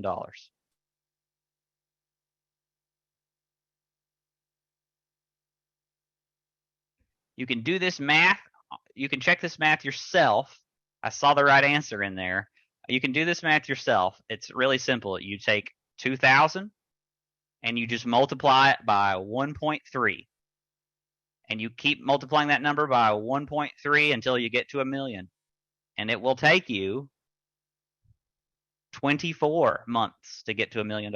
It only takes 24 months. If you sell through all of your inventory every month in that scenario and reinvest all the money back, you'll have $1 million in 2 years. Exactly 2 years. All right, we're gonna go to the drawing now, and I'm gonna have a follow-up question. So we're gonna give out one more prize on top of that for answering this question. And this is going to, oh my God, Zoom just crapped out on me. Hang on. Okay, Manuel Aranda, if you would put your email address and your phone number in the chat so we can contact you. So my follow-up question to that is, if you were not doing this business as Dylan described, how long would it take you to earn $1 million in profit in whatever it is that you do right now, whether it's your job or whether it's, the current business you run or whatever? Look at those answers. Never, forever, 50 years, 4 years, 80 months, 20 years, 29 years, over 100 years, 99. One person here makes a lot of money. They said 1.5 years, 44 months, 4 years, 20 plus years, 62 years, 60. That's pretty interesting, isn't it? Pretty interesting. And I'm going to bring Jason in, even if this camera is not working. I think he's having camera issues. Jason, one of the difficulties that I've had, that I've heard from clients in the past, is that we talk about $1 million, and it's easy to talk about $1 million because we've made $1 million many times over. But for somebody who's telling me that it's going to take them 10 years to make $1 million in their current situation, it's that elusive, too big a number to conceive, right? So how does somebody bring this down to their reality? And we've done that, I think, pretty well during this webinar, but comment on that, Jason. Yeah, you're more likely to make $1 million if you can just make an extra $2,000 a month. Here's why. Because you can then multiply it. So if you figure out a way to make 2,000 on the side once, you could probably do it again and do it again. And people have trouble understanding that the answer to the big number is through the small number. So instead, they try to take on businesses where it's all or nothing, zero sum types of business. I either get rich or I die trying. That's a common saying this day and age, right? And that's not how it works. A majority of successful people, let me tell you my story. The first product I ever sold online was $4. $4. And that's what made me rich, because I learned a skill that I could repeat. And then I repeated it multiple times. And that was it. Off to the races. And so you get to $1 million by figuring out how to make 2,000 extra dollars in the same amount of time that you make all of your money right now. Because now you are creatively solving a problem. You're not solving it through just trading time for hours, and you're not just solving it the same way you've always solved it. You say, how do I increase my income by 2,000 net profit per month without increasing my workload? Now, up front, you have to increase your workload a little bit, right? But the answer is that's a temporary investment of time to create an asset that can produce for you above and beyond your time and your effort. This is why I like these businesses so much, the Amazon business, because yeah, you can sell a little bit. I know somebody earlier mentioned, they're like, wow, this seems underwhelming that Dylan and Dan only make $7,000 per account. And good thing I don't sell it that way, because then I don't think anybody would buy this course if they didn't understand the proper context of what Dan and Dylan said when they said that. First of all, they did a certain type of average where they throw out the top.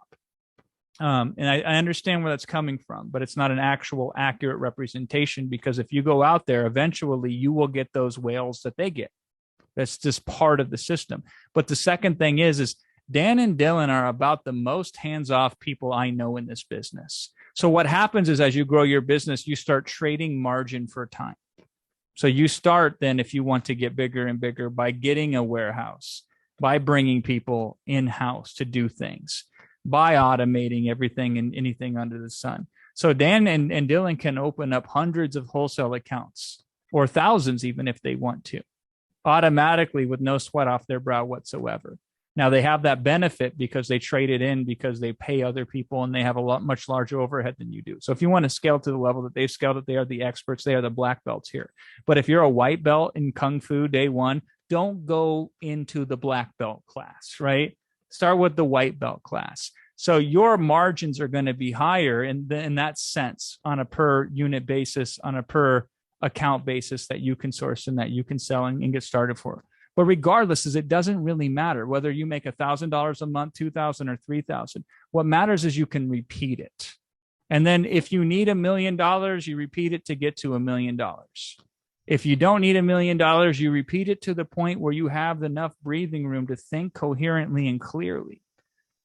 And that's really what it's about. It's not about $1 million. $1 million is a funny number. Why? Because it's a nice round number. When people set goals, nobody ever sets a goal and says, my goal is to make $762,000.36. If you came to me with that goal, I would have more faith in you accomplishing it.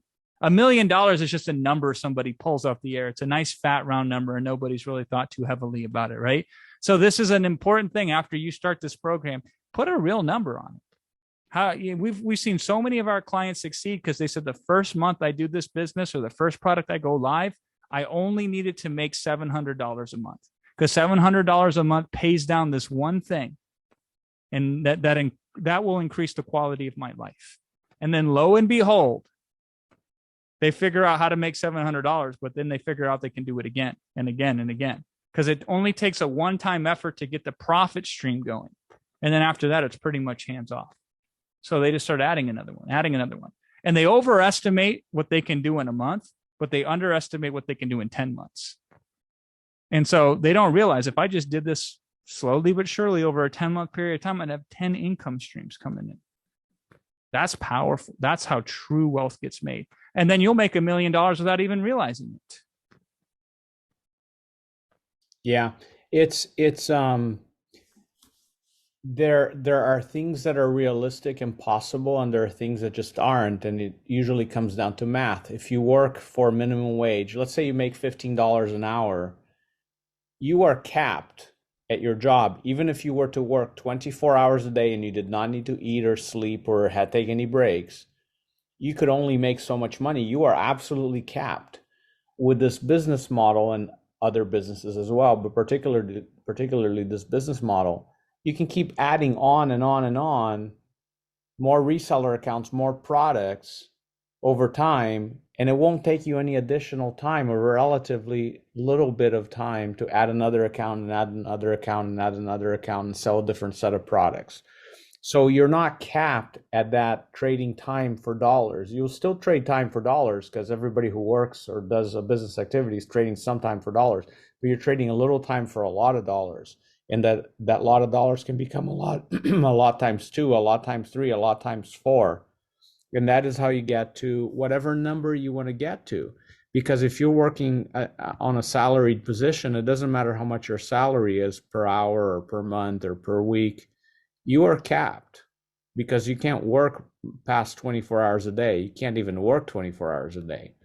But running a business like this with Amazon selling your products on your behalf, you can earn money 24 hours a day, whether you're working or sleeping. And let me tell you, the best, most enjoyable money you will ever earn is the one you earn while you're asleep. No kidding. I mean, that is the most pleasurable money I've ever earned. Going to sleep one day and looking at a balance on my shopping cart or my wallet or my bank account and waking up the next day and seeing that there's more there than there was when I went to sleep. That is extremely gratifying. So the next person, so the final person who won, Mary Newman. I randomly selected Mary. Mary, if you would give us your name and email address in the chat box, you've won another $100. So that was, I think, a couple extra than above and beyond what we promised. So are there at this point any questions that you have that will help you make a decision? We're getting close to being on this webinar for 4 hours, and we would like to spend a few more minutes focusing on questions that will help you decide. If you're not sure if it's for you or not, we'll help you make the right decision. And in some cases, the answer might be no, and that's okay. Like Jason said earlier, a yes is great, a no is okay. A maybe, that's awful. You can't stay in a maybe state. So you either got to go to yes or a no. And we're here to help you decide which one it is. So ask any questions that you may have that will help you decide whether you are going to join this today or not.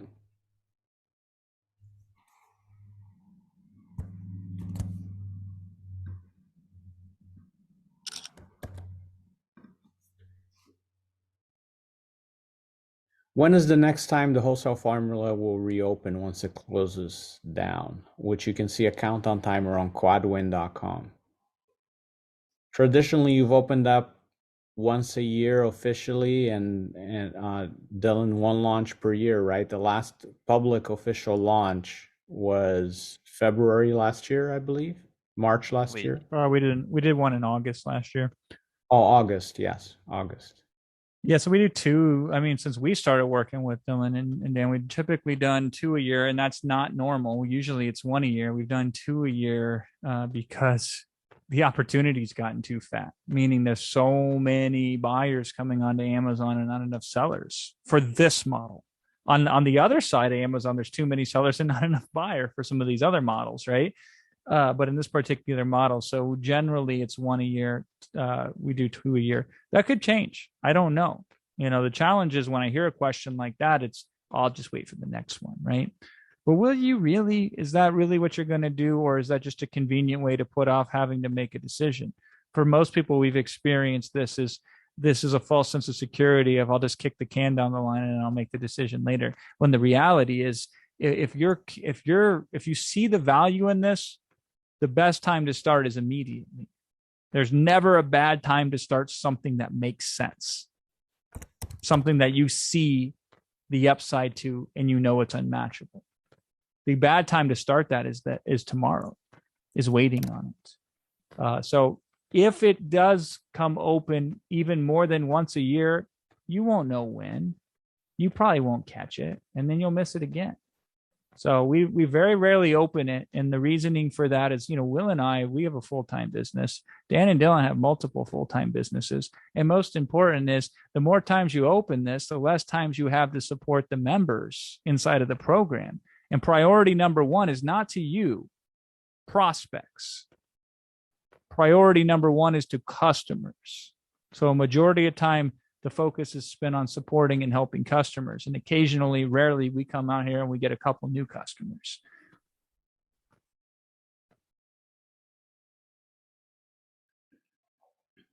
All right, this has been asked and answered, but let's go ahead and answer it anyway. What's a good time estimate of time involved for the training and for the selling of this service?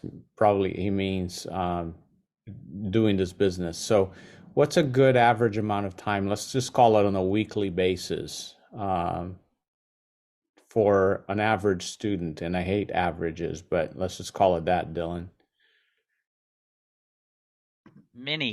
I would venture to say the vast majority of our students and success stories were people that worked full time when they enrolled in the program, and they put in time as they had it, as they could invest into the program. And it looks different for different people. There's no one size fits all answer to this.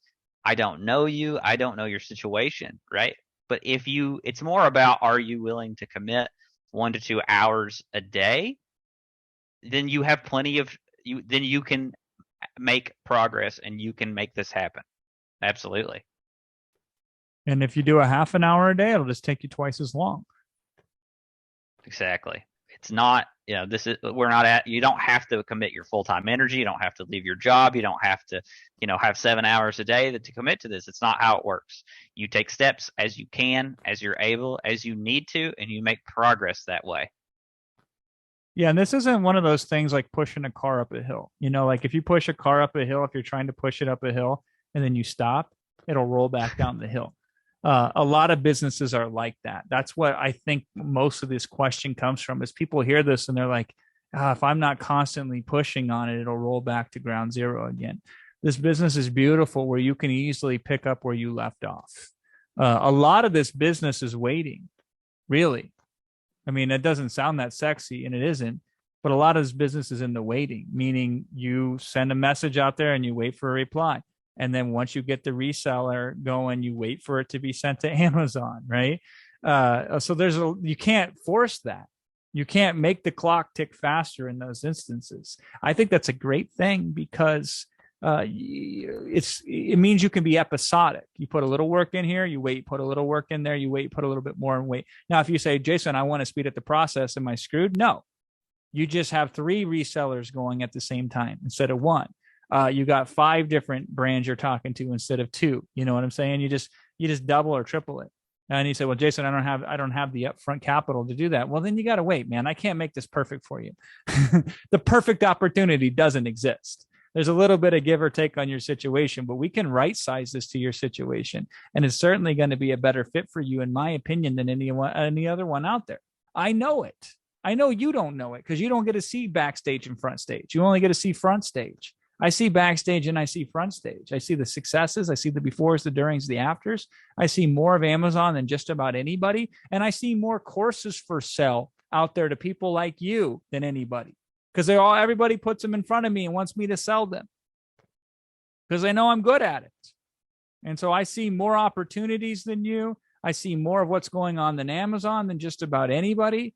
And so I know when I say that this has got more flexibility to it and more value to you to be able to make it work in your position. I just know it. I know you don't know it though, because you haven't seen the whole thing yet. And that's why we get here. And that's why we work on these things. So I like what Dylan just said right there. If you have a full-time job and you're super busy, you can make this work. And that's what really matters, isn't it? Just that you can make this work. It does not require you to make significant time sacrifices that would be untenable, that otherwise would invalidate this opportunity. There are a lot of businesses out there where they only work if you give up the rest of your life to make them work. Thank God this isn't one of them. And if this was, we wouldn't be here right now, because I don't get behind those opportunities because they don't help the majority of people. Majority of people are already overwhelmed. They already have too much on their plate.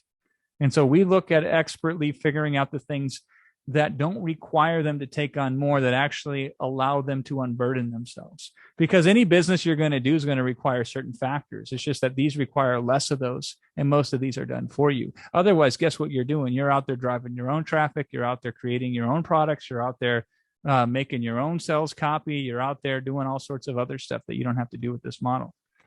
So think of all the time it will save you when you start working this model.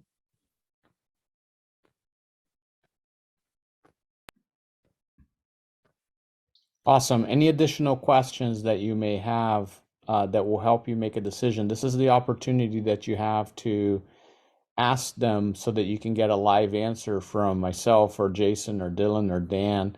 This is a great opportunity. The replay will be sent out to this webinar tomorrow at some point. But again, you have an opportunity to ask questions and get your answers live here. We will end the webinar in the next few minutes here because we're coming up to 4 hours.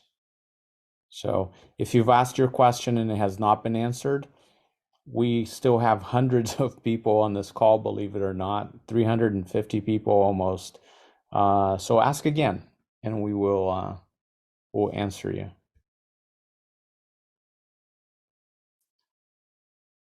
Dylan, how often is the coaching?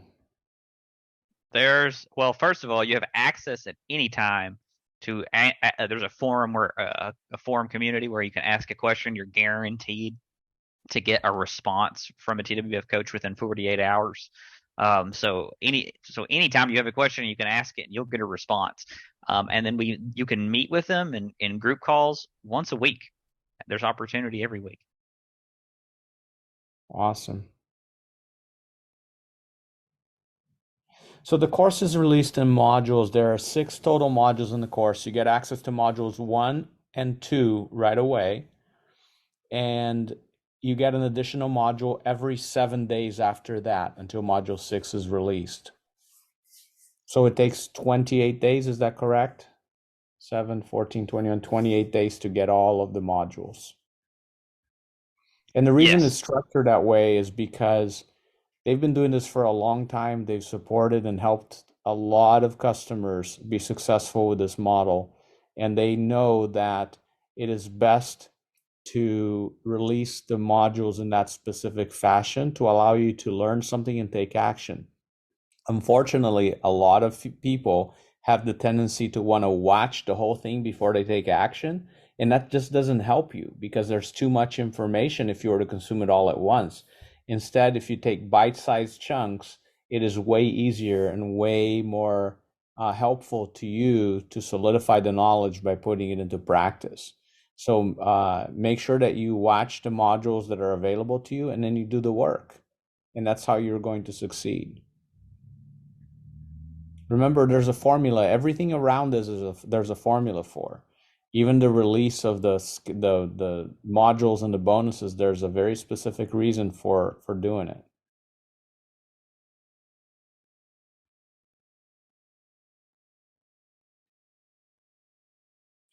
Is this market already saturated? So if you think Amazon is saturated, that would be incorrect. Amazon continues to grow. How many millions of products are on Amazon? 300 and some million these days. Last I looked at a stat. More than there are Americans, I think, is the number. But I understand where the question comes from. Like, there are parts of Amazon that are saturated. If you want to sell yet another private label silicone spatula, right? You are in a saturated environment. And so I get it. This particular model is completely unsaturated. And the real question is why? Why is this one unsaturated? And my answer is not going to be very satisfactory, but I think it's the truth. And so this is my answer to you. I think because it's so obvious, everybody overlooks it. They say it can't be that simple. And so they unnecessarily complicate their lives. So that's the first reason. The second reason is they don't dig into it. Like me, I never dug into it. I assumed that wholesale meant what retail arbitrage was. I thought those were about the same thing, where I'm constantly going out there looking for deals on products, and I could only get, and they would only work as if I could buy bulk quantities at discounts because like Bed Bath and Beyond right now is going out of business down the street from where I live, right? I'd have to find deals like that where I can get it 80% off on a closeout sale and then go and list it on Amazon and sell it at retail and sit there and twiddle my fingers and hopefully somebody buys it down the road. I thought that's what reverse wholesaling was. I had no idea it was this. So a lot of this is the reason it isn't saturated is because people simply overlook it because they just don't think it's possible. And the other part is people misunderstand the model. They don't get what the model actually is. And there's this tendency where we devalue what's existed from time immemorial and we overvalue what is new. And so the wholesale model as a whole is the oldest form of commerce that has ever existed. Private labeling is relatively new. Arbitraging from taking offline stuff and putting it online or moving it from one online location to another is relatively new. And so therefore, some people think new equals better. Some instances that's true, but this isn't one of them. This is what Amazon has always wanted. This is why this model is so good. It's because it's what Amazon wants. And some of us think we're smarter than Amazon. I used to think I was smarter than Amazon, and then I got humbled. Now, Amazon's smarter than us. So we should work with what Amazon wants, not try to hack it, not try to work around it, not try to find an angle on it, right? And so let's give it what it wants. And if we do that, I don't think it'll ever be saturated because most people will never be okay with that concept. They think they have to be tricky or they have to be slick. Just give it what it wants. Totally unsaturated though.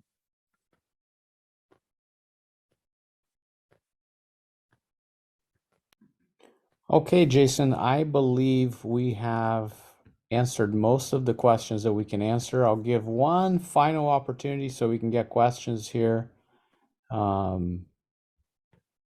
Questions answered that are decision-making questions. Do you have a decision-making question? Go ahead and ask now. This is your final opportunity.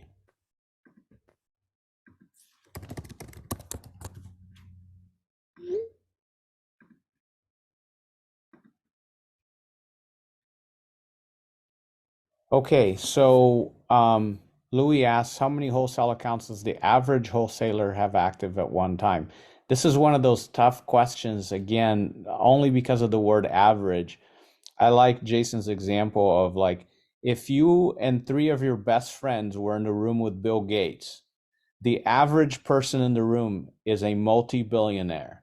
Does that tell you how much money or how much in assets you and your friends have? Absolutely nothing, right? Another statistic is you are either smarter than 4 billion. If you're of average intelligence, you're smarter than 4 billion people on the planet, but you're also dumber than 4 billion people on the planet. Averages don't tell you anything, right? So the question is, how many wholesale accounts do you want, Louis? How many accounts do you want to run? The number of wholesale accounts you have open at any given time isn't a time factor like every account takes you X amount of hours, because that you'd very quickly exceed and reach a maximum. It doesn't work like that. And don't forget that even if it did work like that, you have virtual assistants that can run that part of the business for you for $5 an hour. So it's not a linear situation where with every account you spend more time. And remember that Dylan and Dan shared the average value of a wholesaler account by taking off the top and the bottom. Again, that average is not very good to look at, because if you have a whole bunch of wholesale accounts making you, $20, $30, $40, $50,000 a month, which is very, very possible, and you have accounts that are making you $500 a month, in profit, would you close those $500 account a month accounts? Maybe, maybe not. If they weren't taking you literally any time, if they were taking you 5 minutes a month to manage those accounts, would you close it? Why? $500 for 5 minutes worth of work? That sounds good to me. I'll do that all day long, right? So, Jason, I believe we've answered the majority of questions here. If you have any additional questions, you can go to quadwin.com. At the very bottom of that page, there's a link to support. You can write to our support desk and we will get back to you very, very quickly with any answers to questions you may have. You can also write to support@rapidcrush.com and we will get back to you. If you have any payment issues, your credit card didn't go through or any of that, just contact us. And again, our team will help you get everything squared away. Jason, any final words? Yeah, just get signed up and then we'll see you on the inside. We'll help you out in any way, shape, or form we can, but you're also going to have to do some of the work yourself too. So let's work on this together. And that's how we become greater, each of us, by contributing to each other's success. So hopefully we help you. And then once you're successful, let us know, because it helps us understand. So when we talk to the next person, we know the impact that we have. Quadwin.com. We'll see you on the inside.